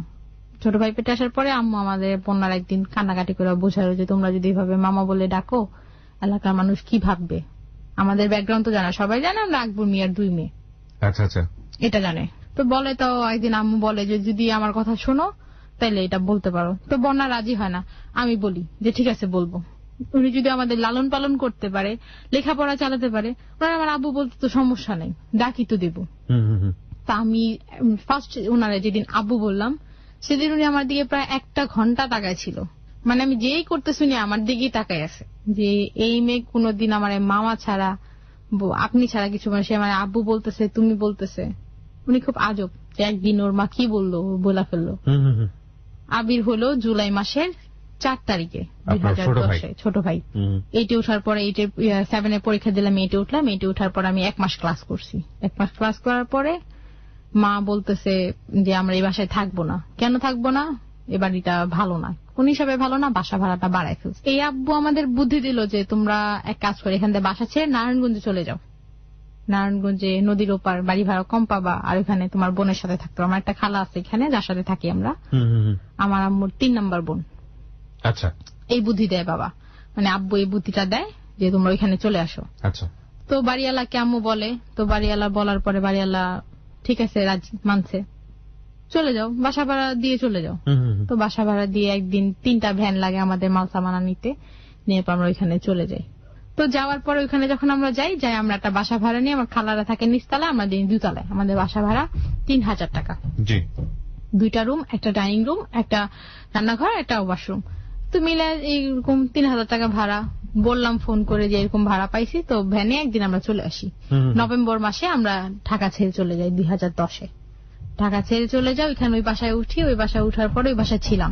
ওই বাসায় থাকার পরে আব্বু তিরিং বিরিং শুরু করেছে। উনি একদিন আসলে 1 সপ্তাহ আসে না, তো এরকম চলতেছে। তো আম্মুরে এক মহিলা বুদ্ধি দিল যে আপা আপনি আরেকবার বিদেশ ঘুরে আসেন। তখন এরকম ওনার সাথে আম্মু বলে যে না, বড় মেয়েটার একটা সেটেল করার চিন্তা ভাবনা। তখন আমার বয়স 15 বছর শেষ হইতেছে। বড় মেয়ে কি সেটেল করবো, তো আমার মেজো খালা একদিন আমাদের বাসায় একটা ছেলেকে নিয়ে যায়। আচ্ছা। ওনারই ননাসের ছেলে। আমার মেজো খালার বরিশাল বিয়ে হয়। ননাসের ছেলের নাম হচ্ছে সোহাগ। তার আর মাঝখানে আরেকটা কথা বলিনি, আম্মু আবির হওয়ার আগেই, মানে বিদেশ থেকে আসার পরেই টোটালি জানাজানি হয়ে গেছে যে বিয়ে তো হয়েছে, আর আম্মু তখন জানে যে ওনার আগের একটা সংসার আছে। তো আম্মু সেটা এর আগে জানতো না। বাইরে চলে যায় বিয়ের পরপরই। তখন আমি জানতে পারছি, যখন এই জিনিসটা নিয়ে যখন পুরোপুরি কথা উঠানো হয়েছে, তখন জানছি যে আমার আম্মু বাহিরে যাওয়ার আগে, মানে যখন ফ্লাইট হয়ে যায়, তখন বিয়েটা পড়ানো হয়ে যায়। আচ্ছা আচ্ছা। তো তখন আমাদের এই বিষয়ে কিছু বলা হয়নি, আসার পরেই বুঝতে পারলাম। আম্মু এটা মেনে নেয়, যেহেতু আমি করে ফেলছি, এখন তার কিছু করা যায় না, যেহেতু উনি আমার ছেলে মেয়েকে দেখতেছে, আমার 2টা মেয়েকে। ওকে। তো যেটা বলছিলেন যে ছেলেটির কথা, নাম যেন কি ছিল? সোহাগ। ওকে। তো সোহাগকে নিয়ে আসার পরে পরিচয় করায় দেয়। সোহাগ আমার সাথে আমার নাম জিজ্ঞেস করে। তখন আপনি কোন ক্লাসে? তখন পড়াশোনা বন্ধ। আপনার বয়স তখন কত? 16তে পা দিয়েছেন। ওকে। তো পড়াশোনা বন্ধ, এখানে চলে আসছি। সোহাগ আমার পড়াশোনার কথা জিজ্ঞেস করে। সে পড়াশোনা করতেছে, সে তখন ইন্টার ফার্স্ট ইয়ার পড়তেছে। তো উনির সাথে কথাবার্তা হয়, পরিচয় হয়। তো উনি আমার মেজো মা আমার মার সাথে কথাটা ছাড়ে যে ওই তো আমাদের এই পরিচিত ছেলে দেখতেও খারাপ না, সোহাগ দেখতে খুব ভালো ছিল, যে কেউ ওকে পছন্দ করবে, লেখাপড়াও ছিল, কিন্তু ওর ভাষা সুন্দর ছিল না বলতে, ও বরিশালের ভাষায় কথা বলতো। ও যে এত আঞ্চলিক ভাষায় কথা বলতো, মানে শুদ্ধ ভাষা বলতে পারতো না, এইভাবেই কথা বলতো। তো সেটা আমার পছন্দ ছিল না। তো সেদিন চলে যায় আমার আম্মুর কাছ থেকে ফোন নাম্বারে, যে আম্মুর ওর খুব পছন্দ হয়ে যায়, আমার খালার পছন্দ হয়ে যায়। তো ওনারা এই বিষয়টা আমাকে আর তখন বলে না। তো শখ ফোন করে, মাঝে মধ্যে কথা বলতাম। এরকম বলতে বলতে 2-3 মাসের বেশি হয়ে যায়, 6 মাসের মতনও হয়ে যায়। হয়ে যাওয়ার পরে তখন আমাদের আবির মোটামুটি হাঁটতে পারে। তো একদিন আম্মু বলল যে আমি বিদেশ চলে যাব। আম্মু বলল যে আমি ওনার সাথে, ওই মহিলার সাথে তখন টুকটাক কথা চলে। মহিলার এক ভাই বাহিরে থাকে, উনি ভিসা দিবে, আম্মু ওনার কাছে টাকা দিবে, আর বাহিরে কাজ টাজ করে উনি চলে যাবে, গার্মেন্টস এর ভিসা দিবে। আম্মু বলল যে আমি গার্মেন্টস এর কাজ জানি, আমি এই কাজ ছাড়া অন্য কাজে যাবো না। উনি বলছে ঠিক আছে, গার্মেন্টস এর কাজই দেবো। এটা বলে। তো সোহাগ তখন আমার খালার সাথে বলে যে বৃষ্টি আম্মু যেহেতু চলে যাবো, ওনাকে বলেন আমার আর বৃষ্টির সাথে একটা রিলেশন করে যেতে। তো আমার খালা বলে যে এক কাজ কর, যখন চলে যাবি, ও এখানে আসা যাওয়া করবো, কাবিন করে যা, আসার পরে 3 বছর পর উঠা দিবি। তো আমার মা বললো যে না, আমার মেয়ে অনেক ছোট, আর আমার বাচ্চা এখন পালবে আমার মেয়ে, আবিরকে আমাকে পালতে হবে, আমি মা যেহেতু চলে যাবে আবিরকে পালতে হবে। তো ওরে কাবিন করে দিয়ে যাবে, কিন্তু এটা সহজ থাকবে, সোহাগ কখন আমাদের বাড়িতে আসা যাওয়া করতে পারবে না। কাবিন করা থাকবে, ঠিক আছে, ফোনে যোগাযোগ হবে, মাসে একবার দেখা হবে, কিন্তু আমার বাড়িতে আসবে, এখানে থাকবে, কালকে যাবে, এরকম হবে না। তো আমি মেজখালা সোহাগকে এটা বলে। তো সোহাগ শুনে হ্যাঁ আমি রাজি বলে। রাজি যাওয়ার পরে আম্মু ওই দিক দিয়ে ওনার কাছে টুকটাক টাকা পয়সা 20-30 হাজার টাকার মতন দিয়ে ফেলছে বিদেশের ব্যাপারে। তো দিয়ে ফেলছে। তো আম্মু পুরোপুরি রেডি না যে আমি আজকে কালকে বা 2-4 দিন পরে চলে যাবো, এরকম কিছু না। ভিসা আসে নাই, হঠাৎ করে একদিন দিন তারিখ তো করা হলো যে ফেব্রুয়ারি মাসের 4 তারিখে, বছরটা আমার খেয়াল আসছে না, ফেব্রুয়ারি মাসের 4 তারিখে আমার বিয়ে, ওই ছেলের সাথে কাবিন করা হবে। তো আমার আত্মীয় স্বজন যারা মামা বাড়ির মামতো ভাইটা, এদেরকে টুকটাক বলা হলো, মোটামুটি 20 জনের মতন বলা হয়েছে, সব আমারই আত্মীয় স্বজন। আর ছেলের পক্ষ থেকে ছেলের গার্জেন আমার খালা, ছেলের বাবা মা কেউ আসবে না, কেউ জানাবে না। এটা আমার খালার সাথে কথা হয়েছে। কেন জানাবে না? কারণ ছেলে লেখাপড়া করতেছে, এখন জানাবে না। ছেলের বড় ভাই বিয়ে করে নাই, বিয়ে দেওয়ার দরকারটা কি? সেটাই তো প্রশ্ন। যাই হোক, হ্যাঁ বলুন। তো জানাবে না। তো আমার মা বললো যে ঠিক আছে। মা তার বোনদের অনেক বিশ্বাস করে, বোনদের কাছে ছোটবেলা থেকে সবকিছু হয়েছে। তো বোনদার তার ভালো চাইলে তো তার মেয়েরও ভালো চাবে, তাই না? তো এরকম বলে। তো মা বলে ঠিক আছে, যেহেতু মেয়েরা ওনার কাছে একবারে উঠাই দিতেছি না, 3 বছর পর আমি বিদেশ থেকে আসবো, তখন দিব, তখন জানাজানি হোক। তো সোহাগ এটাতে রাজি হয় যে ঠিক আছে আমি 3 বছর বেশি সাথে কোথাও দেখা সাক্ষাৎ টুকটাক কম করব, মাসে একবার করবো, বাট ওদের বাড়িতে যাব না, আমি যে ওর হাজবেন্ড এরকম কিছু ওর সাথে আমি রিলেশন করব না, এরকম কিছু বলাতে মা ঠিক আছে রাজি হয়। কিন্তু আমার যে সেকেন্ড ফাদারটা, তো উনি কখনোই সোহাগের বিষয়ে সায় দেয় না। উনি আম্মুকে একটা কথা বলে যে তোমার মেয়ে তুমি যার কাছে ইচ্ছে তার কাছে বিয়ে দাও, কিন্তু বাবা হিসাবে আমার ততটুকু করা, যে ফ্যামিলিতে বিয়েতে থাকা, অতটুকু আমার ধারা হবে, এছাড়া আমি কিছু পারবো না। তো আমার মা ওনার কথা শুনে রাজি হয়, বিয়ে ঠিক করে, বিয়ের দিন কাজে আসে, আসার পরে বিয়ে যে ফর্মালিটি সবকিছুই হয়। বিয়ে হওয়ার কয়েক ঘন্টা পরে সোহাগ চলে যায়। বিয়ে সন্ধ্যায় মাগরিবের সময় সে সোহাগ 9টার দিকে চলে গেছে। চলে যাওয়ার পরে ও আসে না, এমনি আসে তো আগের থেকে না, আসে না, ফোনে এমনি কন্টিনিউ কথা হয়, সকালে দুপুরে ফোন করে, খোঁজ খবর নেই, এরকমই। তো এদিক দিয়ে তো আমার বিয়ের বয়স তো চলেই যেতেছে, 2-3 মাসের বেশি হয়ে যেতেছে, মার বিদেশের কোনো খবর আসতেছে না। এর মধ্যে সোহাগের সাথে আমার ঝগড়া শুরু হয়ে যায়। সোহাগের কথা হয় তোমার আম্মু বিদেশ যাওয়ার সময় মানে চলে যাবে, তখন আমাদের সাথে এই ধরনের একটা কন্ট্যাক্ট করা হয় যে আমি আসবো না, তো তোমার মা তো এখন বিদেশ যায় নাকি, এখন আমি এরকম করবো কেন। সে হাজবেন্ড মানে তখন বিদেশের কথা চলতেছে, বাট ভিসা আসে নাই, তখনও ভিসা আসে নাই। তো এরকম চলতেছে, আমি মারে বলি না যে সোহাগ আমার সাথে চিল্লাচিল্লি করতেছে, ঝগড়াঝাটি করতেছে। তো একদিন সোহাগ আমাকে একটা চড় মারে। এই কথা নিয়ে আমি বলছি যে আমি আমার মার কথা থেকে নড়চড় হব না, 3 বছর পরে আপনি আমার সামনে আসবেন, 3 বছর পরে আমি আপনাকে আপনার ওয়াইফ হিসাবে আপনার সামনে যাবো, আপনি আমাকে হাজবেন্ড হিসাবে আমার কাছে সামনে আসবেন। ততদিন পর্যন্ত আপনাদের মধ্যে কোনো স্বামী স্ত্রীর যে সম্পর্ক সেটা আলটিমেটলি হয়নি। ওকে প্রিয় শ্রোতা, আমরা এই জায়গাটায় ছোট্ট একটা বিরতি নিতে চাই। ফিরে আসবো ঠিক রাত 1টার টাইম চেক হওয়ার সঙ্গে সঙ্গে। যারা তখন আমাদের সঙ্গে জেগে আছেন আশা করছি শেষ পর্যন্ত থাকবেন, বিকজ আমরা আবারও ফিরছি বৃষ্টির জীবনের গল্পে। হ্যাঁ, যেখানে আমরা ছিলাম আপনার সাথে এক ধরনের খারাপ বিহেভের কথা আপনি বলছিলেন, গায়ে হাত তোলার কথা বলছিলেন। চড় মারার পরে সে কথাটা আমি কাউকে জানাই না, নিজে কান্নাকাটি করি। তারপরে তার সাথে আমি একই কথা বলি যে আমি আমার মার কথায় লচ্চর হব না, আপনার সাথে আমি কোনো ধরনের রিলেশন করবো না, আমার বাড়িতে আসতে পারবেন না। তো উনি আমার যে খালার সাথে এখন আমরা আছি ওই খালার সাথে যোগাযোগ করে, খালাকে বলে যে খালা ও এই ধরনের ব্যবহার শুরু করছে, ও যে গায়ে হাত তুলছে সেটা ও বলে না। তো আমার আম্মু বলছে ঠিক আছে, খালা মার সাথে শেয়ার করে যে এটা তো হয় না, যেহেতু বিয়ে দিয়ে ফেলছে এখন তো আর কিছু করার নাই। তখন মা বললো খালাকে যে নিজের পায়ে দাঁড়িয়ে আমার মেয়েকে নিয়ে যায়।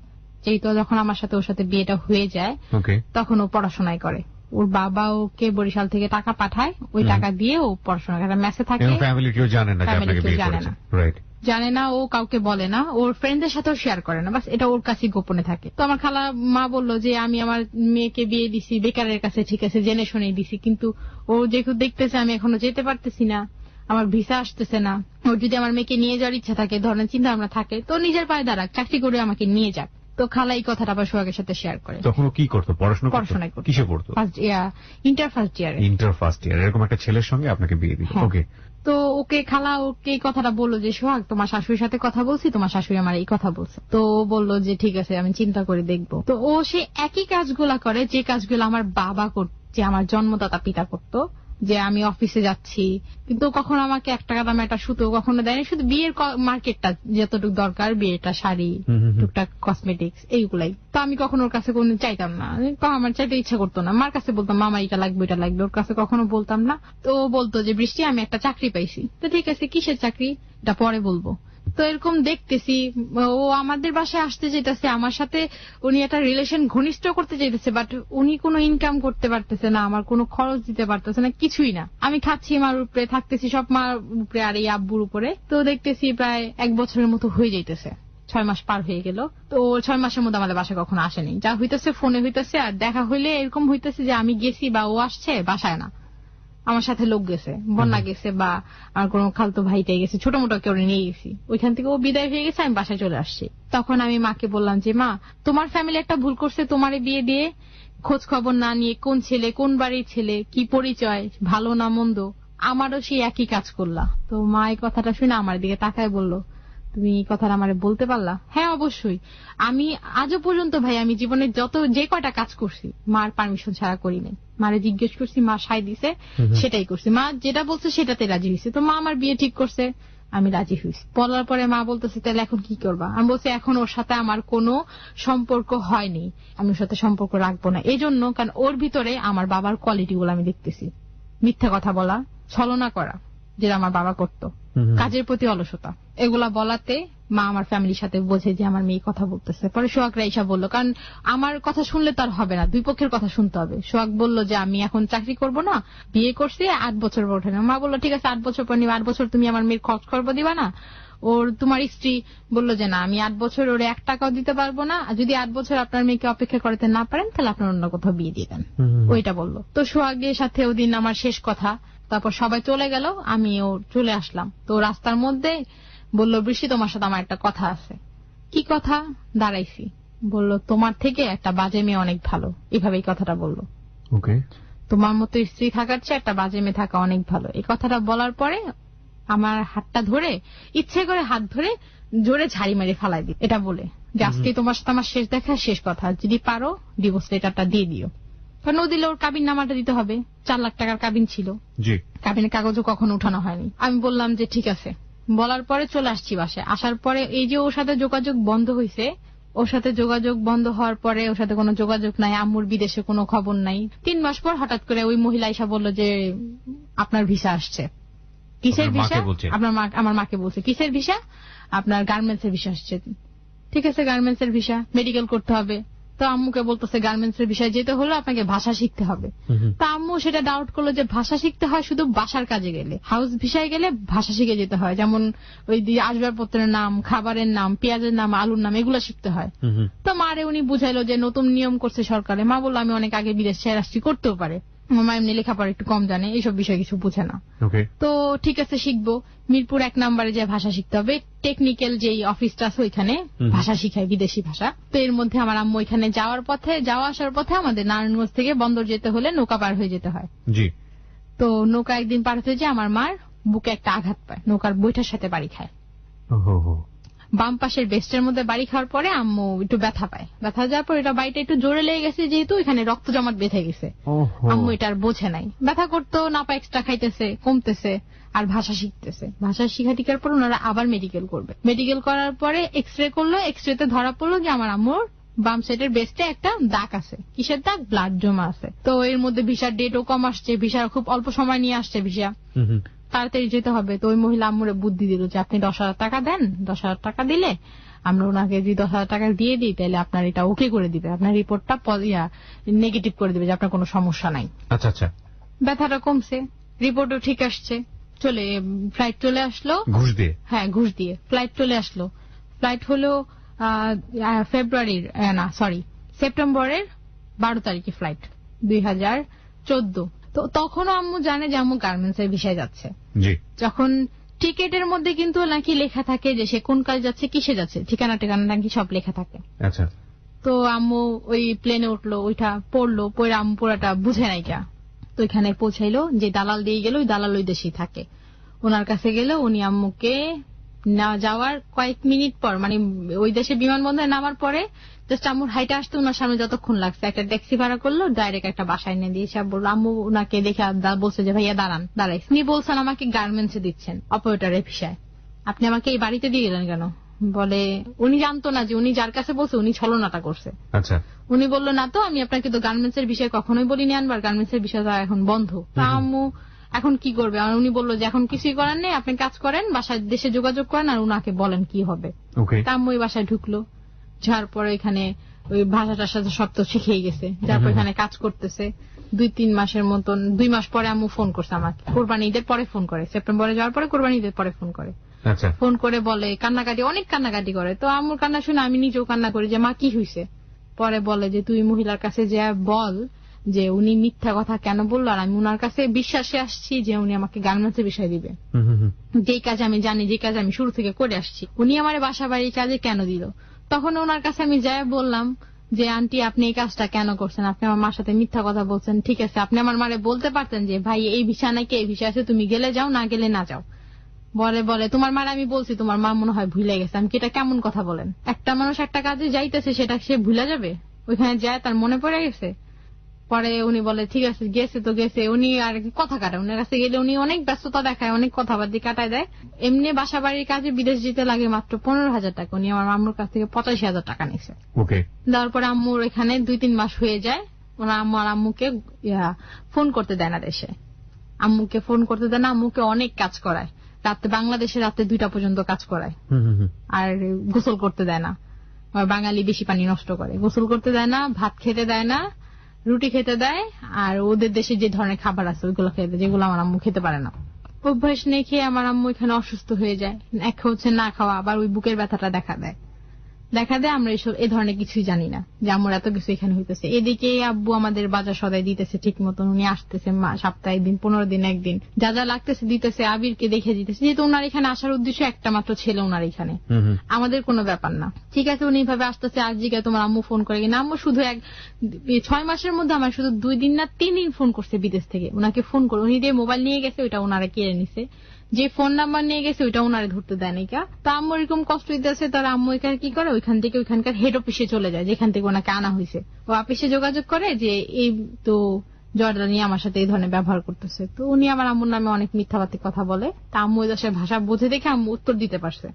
উত্তর দেওয়ার পরে আমার আম্মুকে আবার ওইখানে পাঠায়। ওখানে পাঠানোর পর ওই মহিলা আমার আম্মুকে বলে এখন তুই 15 দিন একদিন গোসল করবি। আম্মুরে বলে আর আম্মুরে বলে তোরে সারাদিনে একবার ভাত খেতে দেবো, মানে যাই খেতে দেবো, সপ্তাহে একদিন ভাত খেতে দেবো, আর সারাদিনে যদি ভাত খাওয়ার ইচ্ছা থাকে তাহলে একবার খেতে দেবো। তো আমার মা নামাজ পড়ে, এখনো 5 ওয়াক্ত নামাজ পড়ে, সব সময় পড়তো, নামাজ পড়ে আর আল্লাহর কাছে কান্নাকাটি করতেছে। এর মধ্যে একদিন উনি আমার আম্মুকে বললো যে নেই বাংলাদেশে ফোন কর। ফোন করার পরে আম্মু ডাইরেক্ট আমারে বলতেছে তুমি এক্ষুনি পুরান পল্টনে চলে যাও। পুরান পল্টনে যেয়ে জোর পানির ট্যাঙ্কি যে অফিসটা আছে ওই অফিসে যাও। জোট পানির ট্যাঙ্কি গেলেই একটা ফোন নাম্বার দিয়ে দিল, ওই ফোন নাম্বার দিয়ে যোগাযোগ করে বাদলের কাছে যাবা। বাদলকে আমি তখন জানি না যে আম্মু কার মাধ্যমে গেছে। বাদলের কাছে যেয়ে বলবো আমার আম্মুকে যেভাবে পারেন বাংলাদেশে নিয়ে আসেন। তো ওনার কাছে পুরান পল্টন যাই, 1 নাগাদ 3 মাস যাই। আমি বাদলকে প্রায় 15 দিন ঘোরার পরে খুঁজে পাই। বাদলই আমার সামনে দিয়ে ঘুরতেছে, বাদলই ফোন রিসিভ করতে, কিন্তু বাদল বলতেছে আমি বাদল না।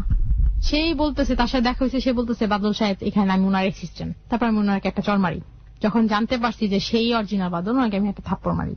থাপ্পড় মারার পর সে অনেক রাগ হয়ে যায়। তখন বলছে আপনি 50টা মানুষ ডাক দিয়ে নিয়ে আসেন। 5টা তো বলিনি, 50টা মানুষ ডাক দিয়ে নিয়ে আসেন, তারা যদি বলে যে আমার থাপ্পড় মারাটা ভুল হয়েছে তাহলে আপনি আমার একটা মায়েরা দিয়েন। এভাবেই বলছি, কারণ আমি আপনার কাছে 1 নাগাদ 15 দিন আসছি, আপনি ফোন রিসিভ করছেন, আপনার সাথে দেখা হয়েছে, আপনি বলছেন আপনি বাদল সাহেবের অ্যাসিস্ট্যান্ট, তাহলে আপনাকে সবাই বাদল বলেই কেন ডাকবে? আর আপনি এখন স্বীকার করলেন কেন আপনি বাদল?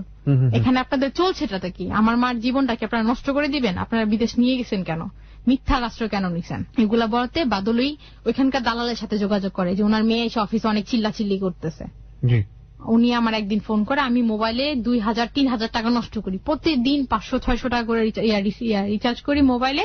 আমার খালার কাছ থেকে নিতেছি, মানে যার কাছ থেকে পাইতেছি আমি টাকা শুধু নিতেছি, আমি মোবাইলে ভরার জন্য। আমি মার সাথে কথা বলবো, তো ওর মধ্যে আমার আম্মুর এত বুকের ব্যথা উঠা যায়, বুকের ব্যথায় আমার আম্মু মানে অজ্ঞান হয়ে যায়।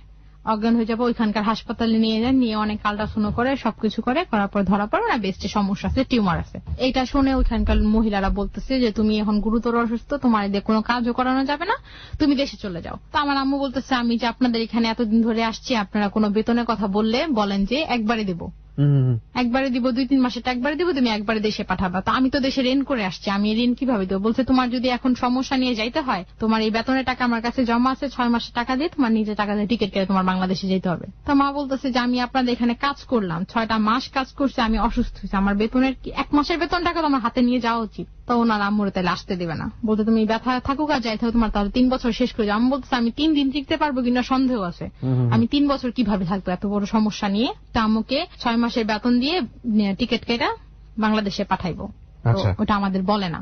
আম্মুকেও ফোন দেয় না। একদিন একটা রং নাম্বারে মিস কল আসে, একটা বাহিরের নাম্বারে মিস কল আসে, আসার পরে সেই নাম্বারে আমি দেখে চিনি যেটা জর্ডানের নাম্বার। তো আমার একটা আন্টি মিরপুরে থাকে, উনি আম্মুর সাথে থেকে আসছে বাহিরে, উনি ওই দেশের ভাষা জানে। আমি নারায়ণগঞ্জ থেকে ওনার ঠিকানা ওনাকে খুঁজতে খুঁজতে মিরপুর যাই, এই নাম্বার দিয়ে ফোন করে ওনার সাথে ওই জর্ডানির কথা বলাই। ওই জর্ডানির কথা বলার পরে ওই জর্ডানি আম্মুর কাছে আন্টির কাছে বলে যে ওর আম্মা ওই বৃহস্পতিবার দিন রাত্রে আসতেছে, বাংলাদেশে আসতেছে। তো ওরা শোনার পরে আন্টি বললো যে তারপরে শিওর না, যেহেতু একটা রং নাম্বার আসছে। আর উনিও বলতেছে মর্জিনা, তো মর্জিনা বলতেছে, তো মর্জিনা তো কত রকমের কত মানুষের নাম থাকতে পারে।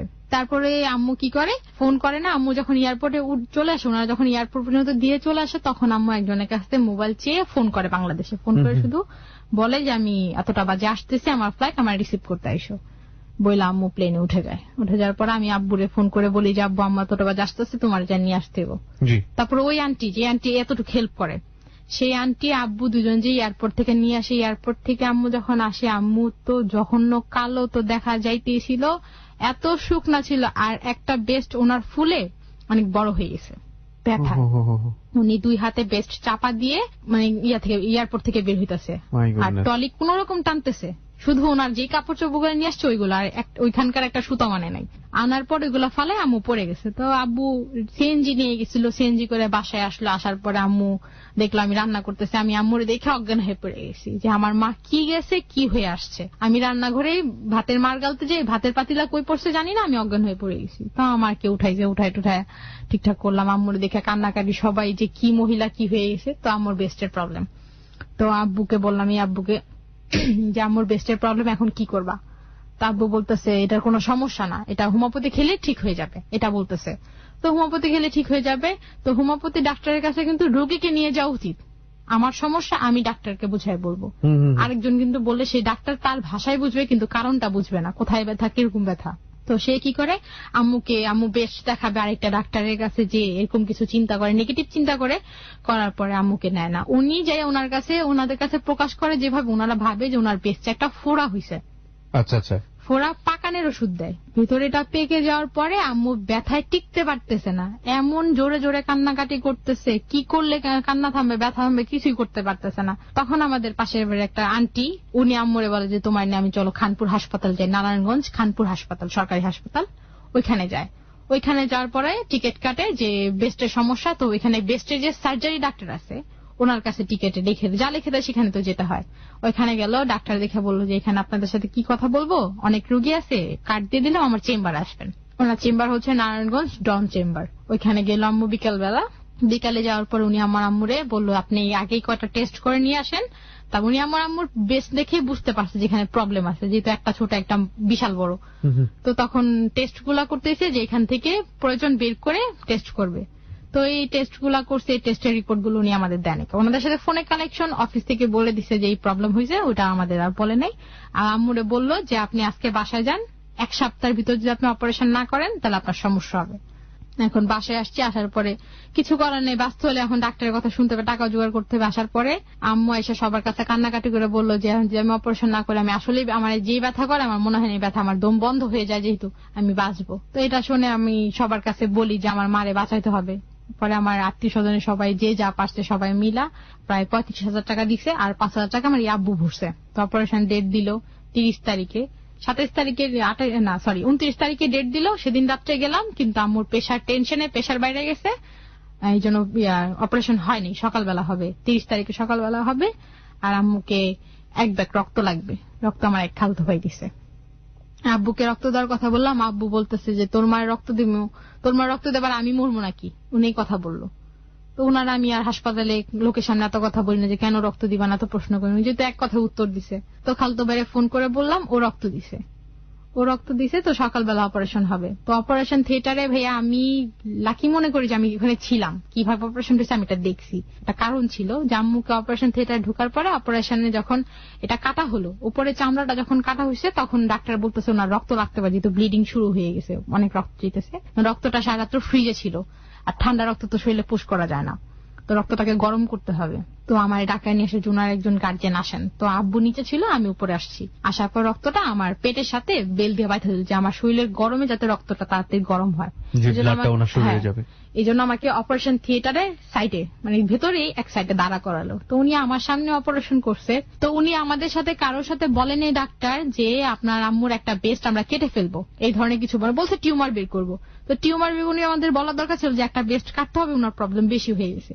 তো তখন উনি আমার সামনে আমার মার বেস্টটা কেটে উনি অপারেশনটা ভুল করে ফেলছে। অপারেশনটা ভুল বলতে উনি সেলাই ঠিক মতন এতখানি ফাঁক করে সেলাই করছে। আমি ওই জায়গায় ছবি উঠাইতাম আম্মুর, কিন্তু উঠাইনি, কারণ তার দেখলে যে কোনো মাস যেরকম একটা ফিলিংস হয়ে যাবে ওনার, ওটা দেখলে সেটা আমাদেরই সমস্যা হবে, কারণ সবকিছু দেখে মানুষ কিন্তু পজিটিভ ভাবে নেয় না। তো অপারেশন ভুল করছে, আর আমার আম্মুর সেলাইটা উনি প্লেন ভাবে দেয়, এটা কাটার পর ওটাকে 4টা টুকরা করলো, বেস্টটাকে 4টা টুকরা করে একটা এত বড় একটা বই আনতে বললো আমাদের, এত বড় একটা বই নিয়ে আসলাম, ওই বইমের ভিতরে এটা ভরে দিছে।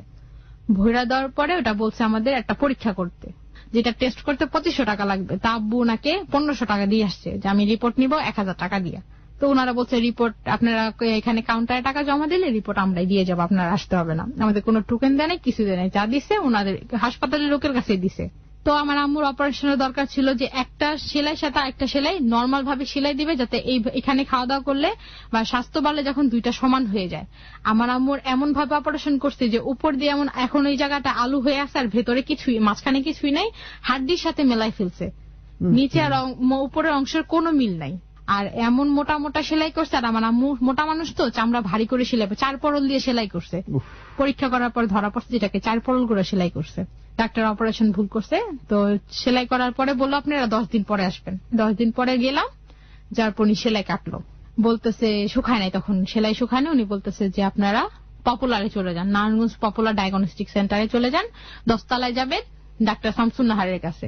কেন যাবো স্যার আমি জিজ্ঞেস করছি, বলছে ওইখানে গেলেই বুঝতে পারবেন। তখনও উনি আমাদের বলে নাই আমার আম্মুর সমস্যার কথাটা। তখন ওই গেছি, যাওয়ার পরে সিরিয়ালে ছিলাম, 1000 টাকা ভিজিট দিয়ে ডাক্তার দেখাইলাম। উনি আমার আম্মুর কাগজপত্র দেখে নাই, আমার আম্মুর শুধু সেলাই দেখা বা শরীরের কন্ডিশনে দেখা বললো আপনার তো ক্যান্সার হয়ে গেছে, ডাইরেক্ট এই কথা।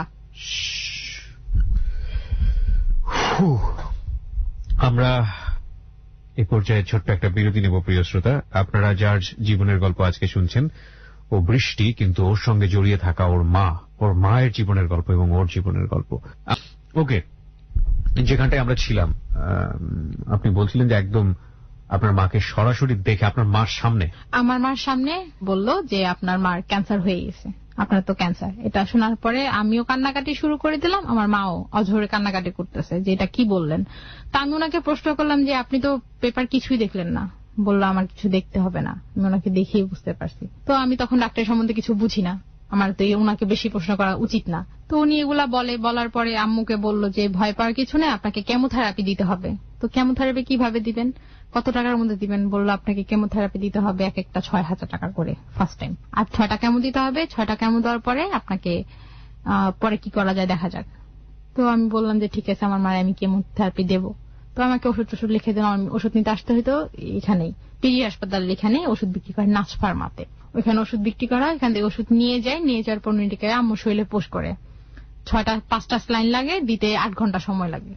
8 ঘন্টা ধরে এই স্লাইন গুলো যায়। যাওয়ার পরে প্রথম কেমো দেওয়ার পরে আম্মুর কোনো প্রবলেম দেখা দেয় নেই।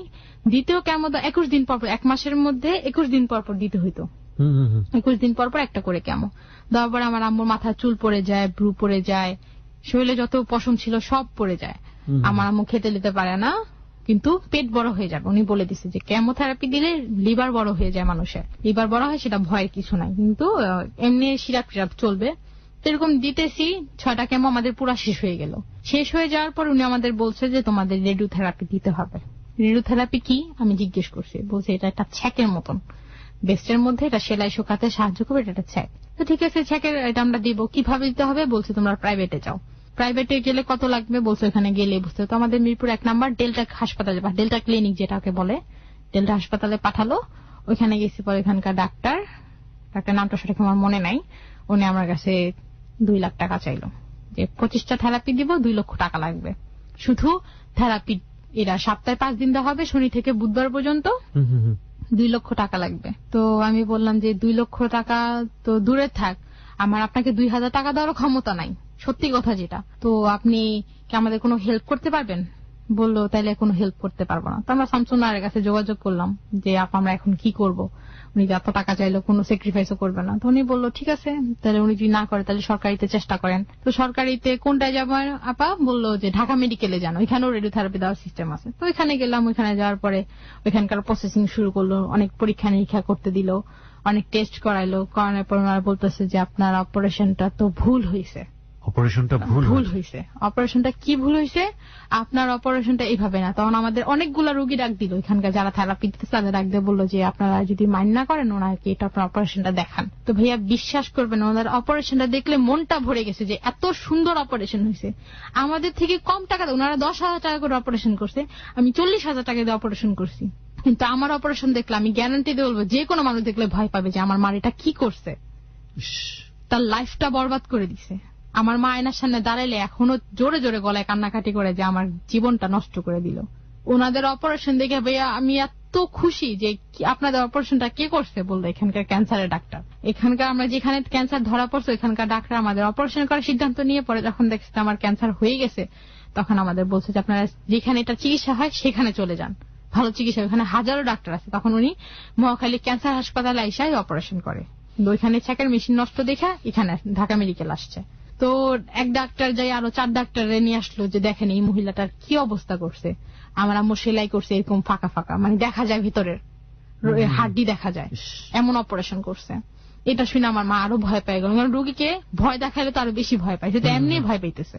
ওনারা বললো যে এখন আপনাকে থেরাপি দেওয়া যাবে না, আপনার এখানে সমস্যা আছে। আর আমাদের যে আম্মুর যে পেস্টটা কেটে যেটা পরীক্ষা করছে সেই রিপোর্টটা আহমেদি রেখে দিছে, উনি রিপোর্টটা আমাদের দেয় নাই। উনি জানতো, উনি দেয় না। আবার যখন এটার ভিতর থেকে মল বের করে যে পরীক্ষা করছে ওইটা তো ধরা পড়ছে ক্যান্সার, ওই রিপোর্ট গুলো উনি দেয় না। উদ্দেশ্য এখানে যদি উনি এত কিছু বলে ফেলে আমরা এখানে অপারেশনটা করব না, আমরা ডাইরেক্ট ক্যান্সার হাসপাতালে চলে যাব। উনি টাকা টুকা খাওয়ার পরে যখন দেখছে ওনার পেট ভরে গেছে তখন উনি ওনার বোনের কাছে পাঠাইছে, যে ডাক্তার আপন চাচাতো বোন ছিল, ওনাদের এটা একটা ক্যারেক্টার ছিল।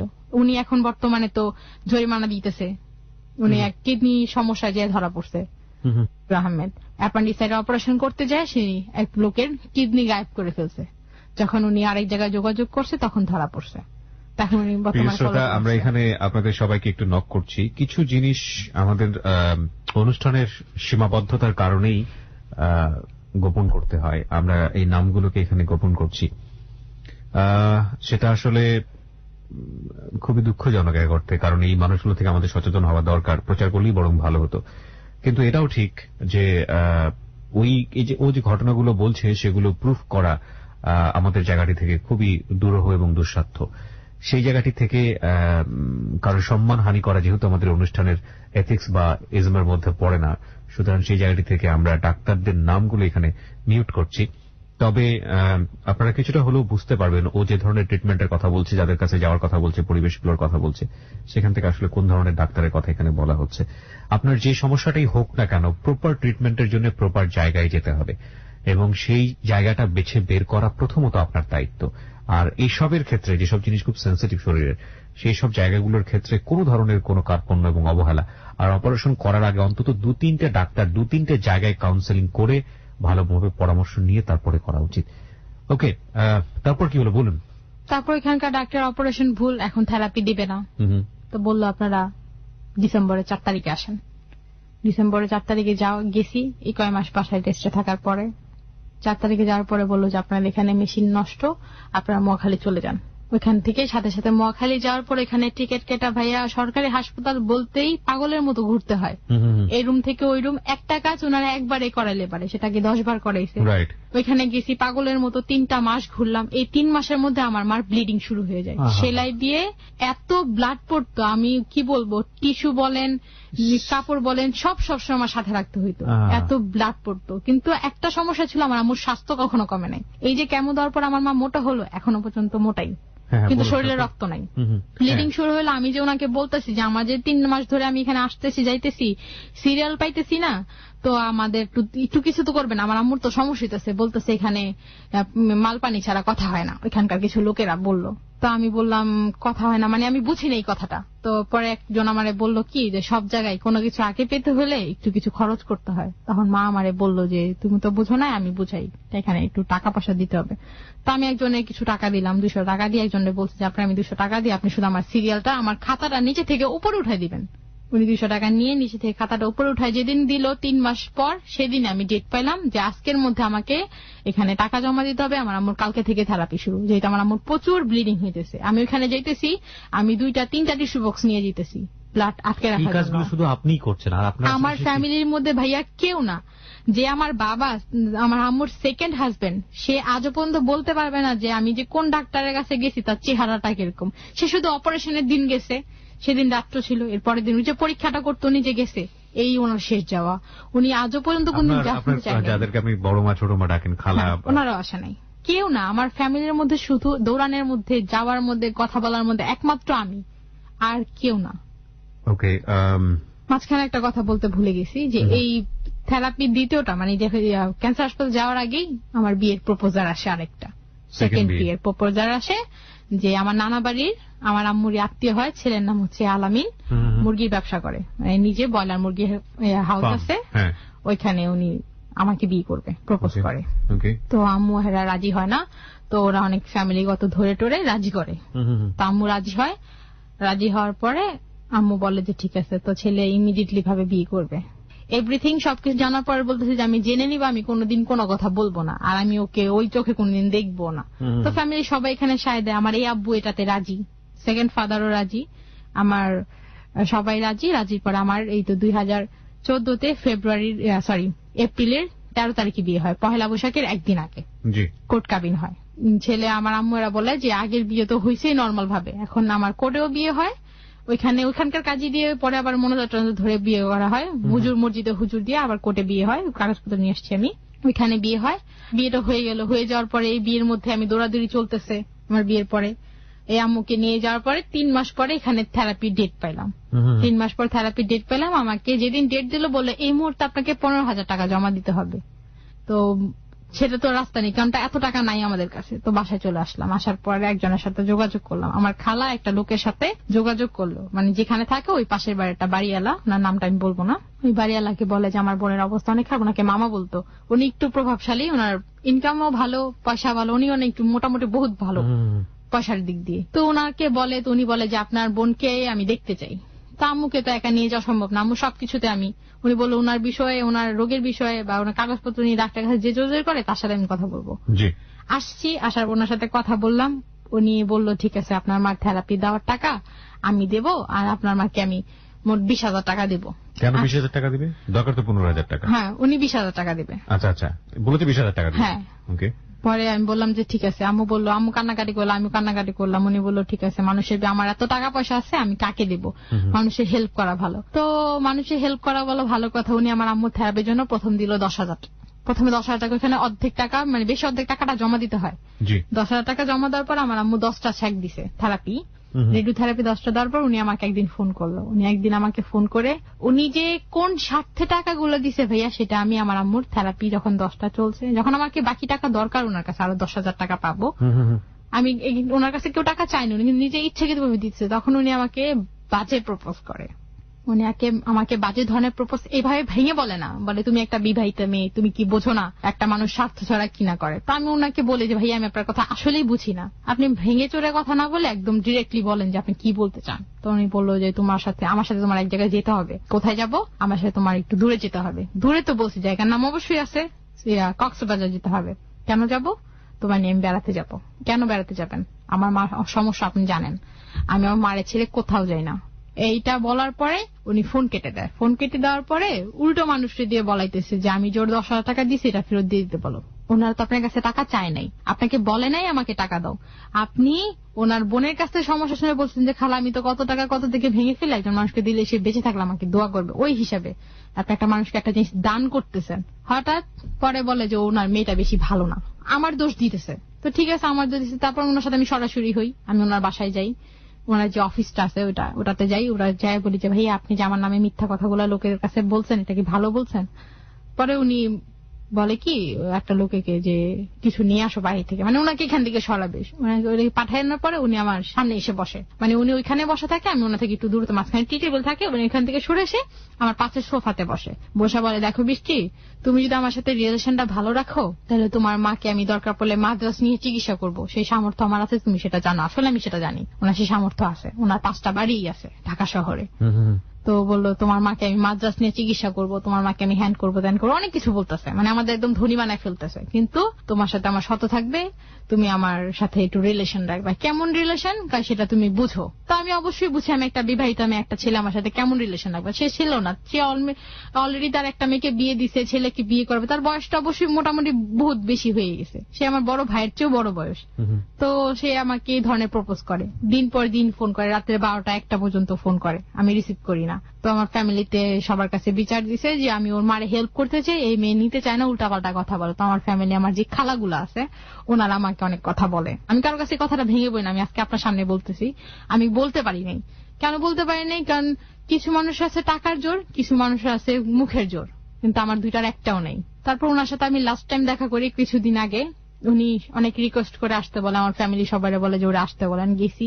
উনি আমার একা আসতে বলছে, তো আমি একা যাইনি, আমি আমার খালতো বোনকে নিয়ে গেছি। খালতো বোনকে নিয়ে যাওয়ার পর উনি আমাকে অনেক অপমান করছে, যে তোমার জন্য আমি টাকা রাখছি, তোমার জন্য আমি 1 লক্ষ টাকা রাখছি, তুমি 1 লক্ষ টাকা এসে নিয়ে যে তুমি এটা কি করলা। মানে আমার খালতো বোনের কাছে উনি ছোট হয়ে গেল না, যে আমি একটা মেয়েকে একা আসতে বলছি, ওর সাথে একটা গার্ড নিয়ে আসছে, নিশ্চয়ই ওনার কাছে ও শেয়ার করছে। উনি ছোট ওইখানে হয়ে যাবে দেখে উনি আমাকে অনেক অপমান করে, অনেক বাজে কথা বলে যে আমি নাকি অন্যদিকে রিলেশন আছে। এটা একদম মিথ্যা কথা ভাইয়া। উনি আমার এই কথাগুলো বলাতে আমি অনেক কান্না করছি ওনার সামনে, যে ভাইয়া আমি জীবনে সবকিছু বিশ্বাস করতে মানতে পারবো, কিন্তু আমি মিথ্যা কথা সহ্য করতে পারি না। আমি যদি বলি আমি সেটা স্বীকার করবো যে আমি এই কথাটা মিথ্যা বলছি, কিন্তু আমি যেটা বলি নাই সেটা যে আমার যে জন্মদাতা পিতা বলে আমি সেটাও মানবো না। আমি ওনাকে এইভাবে কথা বলি। উনি পরে বলে তোমার মতন 100 মেয়ে আমার মতন, মানে নামটা বলছে, ওনার নাম উচ্চারণ করে, আমার সাথে সময় দেওয়ার জন্য অনেকক্ষণ অপেক্ষা করে, ঘন্টার পর ঘন্টা, মাসের পর মাস অপেক্ষা করে, আর আমি নিজে তোমার সাথে যোগাযোগ করি, তুমি আমাকে পাত্তা দাও না, তুমি আমার ইয়ে করো, তুমি কি ভালো মেয়ে, তোমার অনেক জায়গায় অনেক রিলেশন আছে, তুমি মনে হয় অনেক ছেলেদের সাথে সময় দাও, এইসব উল্টাপাল্টা কথা বলে। উল্টাপাল্টা কথা বলার পর আমি চলে আসবো, আমাকে আসতে দিতেছে না, বলে যে না তোমার আমার আরো কিছু বলার আছে। তারপর আমার খালতো বোনটা একটু ওয়াশরুমে যায়, ওখানে একটু ওয়াশরুম ছিল, বলছে আমি একটু ওয়াশরুম থেকে আসি। তো ওয়াশরুমে যাওয়ার সময়টুকু উনি আমাকে প্রপোজ করে যে এখনো সময় আছে, তুমি তোমার ডিসিশন চেঞ্জ করো, তুমি আমার সাথে রিলেশন দেখা দিয়ে দাও, এসব সব ঠিক হয়ে যাবে, তোমার আম্মুর কি করতে না হবে সেটা আমি বুঝবো। আমি বলছি ভাইয়া শোনেন, যে পথ আমি প্রথমে যাইনি সেই পথ আমি এখনো যাব না। আমার মাকে বাঁচাতে হলে আমি সৎ পথে যাব, আমি বাজে পথে যাই তো আমার বাজে টাকা দিয়ে আমার মাকে আমি চিকিৎসা করতে পারবো না। তুমি আমার এইসব কথা শুনে বলে যে না তোমার মতো মেয়ে দিয়ে চলবে না, তোমার মার মৃত্যুর একমাত্র দায়ী হবে তুমি। উনি আমাকে কথা বললো। ঠিক আছে, আমি কান্না করলাম আর বললাম যে আমার মার মৃত্যুর দায় যদি আমি নিজেই হই, আমি নিজে এটা মানতে পারবো যে আমি এমন কিছু করবো না যার কারণে আমার মা মানুষের কাছে ছোট হোক। আজকে আপনার কাছে আমি আসবো, আপনার স্বার্থ শেষ, যখন আমার স্বার্থ বাকি থাকবো তখন আপনি আবার আপনার স্বার্থ জাগাবেন। এগুলা বলার পর ওনার কাছে চলে আসার পর আমার খালতো বোনরে ফোন করে, যে খালার ধারণী আমাদের যোগাযোগটা পাইছে, ওনারে ফোন করে বলে যে বৃষ্টিরে বলেন আমার সাথে যোগাযোগ করতে। ওই যে আমি এগুলা বলা তুমি 10,000 টাকা দিয়ে বন্ধ করে দিল। তারপর আমি বাকি টাকাটা আব্বুরে বললাম, আব্বু শোনে না। আব্বু বলে আমার কাছে টাকা নেই, ব্যবসার অবস্থা খারাপ। এইটা বলার পরে কয়েকদিন পরে আব্বুর একটা মেয়ে মারা যায় ওই সংসারে। মেয়ের বয়স ছিল 11 বছর, ব্লাড ক্যান্সার মারা যায়। তো ওনারে বললাম যে আব্বু আরো তো 5,500 টাকা লাগবে, তাহলে 15,500 টাকা আম্মুর চেক 10টা দিয়ে আর দিতেছে না। আর মানে চেক 10টা দেওয়ার পরে যদি ব্রেক দিই তাহলে ব্লিডিংটা শুরু হয়ে যেতেছে। যেহেতু আমার আম্মুর অপারেশনটা ভালো, ডাক্তাররা বলতেছে যে দোয়া করেন যদি সেলাই শুকায় তাহলে আপনার আম্মুর যদি একটু অন্য ট্রিটমেন্ট করা যায়, যদি সেলাই না শুকায় আমরা এই বিষয়ে কিছু বলতে পারবো না। তো আব্বু দিতেছে না টাকা, ফ্যামিলি সবার কাছে বলতেছি, কেউ টাকা দিতেছে না। আপনার হাজবেন্ড? আমার হাজবেন্ড তো আর আগেই না। আমার হাজবেন্ড বলতেছে আমার কাছে এখন টাকা নেই। কি করেন উনি? উনি যে ব্যবসা করেন। কিসের ব্যবসা? ওই মুরগির ব্যবসা। তো আমি ওনাকে বললাম যে আমার 5,000 টাকা, আমি ওনাকে আপনি করে বলি 5,000 টাকা দেন, আমি আপনার পরে ব্যবস্থা করে দেবো। উনি আমাকে বললো যে না আমার পক্ষে এখন দেওয়া সম্ভব না। তো একজন মানুষ না বলে তো তার জোর করা যায়, এক কথা আমাকে না বলে দিছে। তো আমি টাকা কোথায় পাবো। তো আমার একটা ফ্রেন্ড ছিল, ওই ফ্রেন্ডের বললাম যে আমার কিছুদিনের জন্য টাকাটা ধার দাও, আমি তোমার পরে দিয়ে দিব। ওনার কাছ থেকে আমি টাকাটা নেই। টাকাটা নেওয়ার পরে আম্মুর থেরাপি দেওয়াটা শেষ হয়, রমজানের ঈদের পরে শেষ হয়, শেষ রোজায় 27 রোজায় শেষ হয়, সরি এই 27 রোজায় শেষ হয়ে যায় আম্মুর থেরাপি দেওয়ার পরে। ঘাটা তখন মোটামুটি শুকাইছে। ওখানকার ডাক্তার কিছু মেডিসিন লিখে দিয়েছে, লিখে দেওয়ার পরে বলতেছে যে এগুলা রেগুলারই চালান, তাহলে আমাদের সাথে যোগাযোগ করেন। তা আম্মুর সেলাই শুকাইতেছে না, প্রচুর ব্যথা হইতেছে, ক্যান্সার হাসপাতাল আসতেছি যাইতেছি, আসলে শুধু প্রেসক্রিপশন ভরা ওষুধ লিখে দিতেছে, কিন্তু এগুলা খায় আমার মার ভালো মন্দ কিছুই হইতেছে না। তো আমি প্রতি সপ্তাহে প্রতি রবিবারে আর বুধবার এখানকার ডাক্তার পাওয়া যায়, যে ডাক্তারগুলো বোর্ড বসে ওনাদের পাওয়া যায়। তো আসি এই দিনগুলাতে, আসলে হয়তো সিরিয়াল যেদিন আগে পাই ভোর 6টা বাজে 5টা বাজে রওনা দিয়েও আস্তে আস্তে 9টা 10টা বেজে যায়। রাস্তার অবস্থা তো খুব খারাপ, তো ওনারা কথা বুঝে না। তাও আমি মাঝখানে রাগ হয়ে গেছি যে আমি এত দূরে থেকে একটা রুগী নিয়ে আসি আপনাদের কাছে সমস্যা নিয়ে, ডাক্তারের কাছে কিন্তু কেউ বেড়াতে আসে না, দাওয়াত দিতে আসে না, আপনারা কেন দেখতেছেন না? পরে আমারে বললো যে পার্সোনাল কার্ড দিতেছে, যে কার্ডগুলাতে ওনাদের চেম্বার আছে। আমি বললাম এটা এতটুকু যদি আমার আরো 2 মাস আগে বলতেন আমার মা মনে আর একটু বেশি সুস্থ হইতো। তো আমি এটা মানবো যে আমার মার এতটুকু রোগ গাড়ানোর সবচেয়ে বড় ভুল হচ্ছে শুধু ডাক্তারদের, তাদের অবহেলার কারণে, আমার ফ্যামিলির অবহেলার কারণে আজকে আমার মা এত বড় একটা রোগে ভুগতেছে। প্রিয় শ্রোতা, আমরা আরেকটা বিরতি নিতে চাই। আমরা এই জন্যই বলছিলাম যে আজকের এই জীবনের গল্প আমাদের জন্য কত বড় একটা লেসন হতে পারে। সমাজে যেভাবে মরণ ব্যাধিগুলো আমাদের উপরে প্রাণঘাতী হয়ে দাঁড়াচ্ছে, প্রতি মুহূর্তে যেভাবে ক্যান্সারের জন্য আমাদের ফাইট করতে হচ্ছে, যেভাবে এই ক্যান্সার রোগীর সংখ্যাগুলো বাড়ছে, তাতে আতঙ্কে না থাকার দিন আমরা বলবো যে শেষ। এবং সেই জায়গাটি থেকে প্রপার ট্রিটমেন্ট পাওয়াটা কতটা কঠিন আমাদের এই সোসাইটিতে, সেটা আপনারা বুঝতেই পাচ্ছেন। যতটুকু সম্ভব চোখ কান খোলা রেখে এই বিষয়গুলো যদি আপনি আগে থেকেই ফেস করে নেন এবং এই বিষয়গুলো সম্পর্কে যদি আগে থেকেই কিছুটা জেনে রাখেন, তাহলে এই রাস্তাগুলো আপনার জন্য অনেকটা সহজ হয়ে যাবে। আজকের এই হ্যালো ইট 920 শেষ পার্টে আমরা একটু পরে ফিরবো। বৃষ্টির কাছে আমি আবারও ফিরছি। তাদের অবহেলার কারণে আজকে আমার আম্মুর এই অবস্থা হয়েছে। তারা কেউ আমাদের হেল্প করে নাই। এখন আমার আম্মুর কোনো সমস্যা হলে যে আমি তাদের কাছে ফোন করে কান্নাকাটি করি, বলি, বড় জোর এক একজন সবাই মিলে যদি মিলে আসে তাও 1000 টাকা পুরো আসে না। কেউ 100, কেউ 200, কেউ 300 এরকম করে টাকা দেয়। তো আমি বললাম যে এই টাকা তো মানুষ ফকির কেউ দেয় না। আর যদি একটা সমস্যা, তোমরা একত্র হয়ে সবাই মিলে একটা মিল করো যে ওরে কত টাকা দেওয়া যায়। এর মধ্যে আমার আম্মুর জায়গাটা বিক্রি করে ফেলছি। আম্মুর বাবার বাড়ি সম্পত্তিতে 2% জায়গা, সেটাকে আমরা 60,000 টাকা বিক্রি করছি খুব স্বল্প দামে। আমাদের এই মুহূর্তে টাকার দরকার। হারের কাছে গেলাম, ক্যান্সার হাসপাতালে গেছি, ওনারা আমার আম্মুকে একটা পরীক্ষা দিছে। সেই পরীক্ষাটা করতে আমার বর্তমানে 10,000 টাকা লাগবে। পরীক্ষাটা হচ্ছে ক্যান্সারের হাড্ডির পরীক্ষা, যে আমার আম্মুকে আরো কেমন কয়টা দিতে হবে আর হাড্ডিতে কয়টা সুই দিতে হবে। এক একটা সুইয়ের দাম প্রায় 50,000 টাকার মতন লাগবে। My goodness. এইগুলা করতে হবে। তা আমার আম্মু, আমার ফ্যামিলির মধ্যে এমন কেউ নাই যে আমাকে এই ধরনের হেল্প করবে। আপনি হ্যালো ইট 920 কেন ফোন দিলেন? আমি আপনার ফোন কলটা পেয়ে আমি আপনার সঙ্গে যোগাযোগ করেছিলাম। আমি আপনাকে এখানে এই জন্য ফোন করছি যে আমি আমার জীবনের গল্পর সাথে সাথে যে মানুষের কাছে হেল্প চাইতে পারি, যে সবাই যাতে আমার গল্পটা শুনে আমার মার প্রতি একটু কি বলবো দুর্বল হয়ে যাতে আমাকে একটু হেল্প করে। কারণ আমার মাকে বাঁচাতে হলে আমার আর কিছুই করে না, আমাকে তাহলে ওই পথে যেতে হবে যে পথের অফারটা আমার কাছে আছে এখনো বর্তমানে। আমার নিজে সবকিছু বিসর্জন দিয়ে বাজে পথে যেয়ে বাজে কাজ করে আমার মাকে চিকিৎসা করতে হবে, যেটা আমি নিজে চাই না। আমি চাই না আমার মাকে ওই পথে টাকা দিয়ে কিছু করতে। কি পরিমাণ অর্থ দরকার আপনার মাকে এখন কোন রকম ভাবে সুস্থ রাখার জন্য? 5 লাখ টাকার দরকার। মিনিমাম 5 লক্ষ টাকা 5 লক্ষ টাকার দরকার। ওকে, প্রিয় শ্রোতা, এই যে জীবনের গল্পটি সেটি আমাদের দুটো দিক থেকে গুরুত্বপূর্ণ। একটা হচ্ছে যে গল্পটি আমরা এখানে শুনলাম, একটা মেয়ে যে কোনোভাবেই তার জীবনে অভিজ্ঞতাপূর্ণ না, একজন ক্যান্সারের পেশেন্ট নিয়ে ফাইট করতে হয় কিভাবে। ক্যান্সারের ট্রিটমেন্টটা যে কতটা এক্সপেন্সিভ সেটা আপনারা নিজেরাও জানেন। আর সরকারি হাসপাতালগুলোতে ট্রিটমেন্টের যে অবস্থা, সেটা কি অবস্থা সেটাও আপনারা অনেক বেশি ওয়াকিবহাল। সেখানে ক্যান্সারের ট্রিটমেন্ট কতটুকু ভালো হচ্ছে সেটা নতুন করে বলার কিছু নেই। একটা বড় কথা হচ্ছে যে আমাদের সামর্থ্যই বা কতটুকু আছে, তাই না? আমরা দেশটা তো অতটা বেশি ধনী নয়, আমরা তো চাইলেই সবকিছু রাতারাতি বদলিয়ে দিতে পারি না। এই ঢাকা মেডিকেল কলেজ কিংবা এই ঢাকা মেডিকেল বাংলাদেশের 16 কোটি মানুষের টার্গেটই থাকে কোনো অসুবিধা হলে এই জায়গাগুলোতে আসার। তো কতটুকু আসলে সাপোর্ট দিতে পারে সেই ফ্যাসিলিটিগুলো নিয়েও তো প্রশ্ন থাকে। যাই হোক না কেন, একটা জিনিস আমরা মোটামুটি আজকে নিশ্চিত হয়ে বলতে পারি যে এই মানুষটি যিনি এখন পর্যন্ত বেঁচে আছেন, আপনার মার নামটা একটু বলবেন? আমার মার নাম হচ্ছে মর্জিনা বেগম। মর্জিনা এবং আজকে তার সন্তান বৃষ্টি, এই দুজন মানুষের যে ফাইট নিরন্তর বেঁচে থাকার জন্য, তার মাকে বাঁচিয়ে রাখার জন্য সে যে ফাইট করছে, এবং মর্জিনার পুরো একেবারে ছোটবেলা থেকে শুরু করে এখন পর্যন্ত তার যে পুরো লাইফ স্প্যান, সেখানে না আছে কোনো শান্তি, না আছে কোনো সুখ, না আছে কোনো কি বলা যেতে পারে একটু কিছুক্ষণের জন্য হলো বিশ্রাম। এই মানুষটিকে যখন ক্যান্সারে অ্যাটাক করলো, তখন তার মেয়ে বৃষ্টি যে ফাইটগুলো করেছে বিভিন্ন জায়গায় গিয়ে, সেটা আমাদের জন্য কিন্তু একটা বিশাল লেসনের জায়গা। লেসনের জায়গা এই অর্থে যে আপনার পরিবারের, আল্লাহ না করুক, এই রোগ সবার এই রোগ যেন কারো না হয়, যদি কেউ কখনো এরকম ভাবে ভিকটিম হন, তাহলে কোথায় প্রপারলি যেতে হবে, একটা ভালো ডাক্তারকে খুঁজে বের করা, তার কাছে নিয়ে যাওয়া, এবং একই সাথে জীবনের সঞ্চয়ের খুব বেশি প্রয়োজন, সেই বিষয়গুলো নিয়ে সজাগ থাকা, সেগুলো যেন আমরা কখনো ভুল না করি। কারণ ভুল ট্রিটমেন্টে কত বড় বড় ক্ষতি হয় সেগুলোর জন্য অনেক বড় বড় রিপোর্ট পত্রপত্রিকা থেকে শুরু করে রেডিও টেলিভিশনে আমরা দেখি। সেই রকম ভুল ট্রিটমেন্টের শিকার যেন আপনি না হন, সে ব্যাপারে সচেতন থাকা।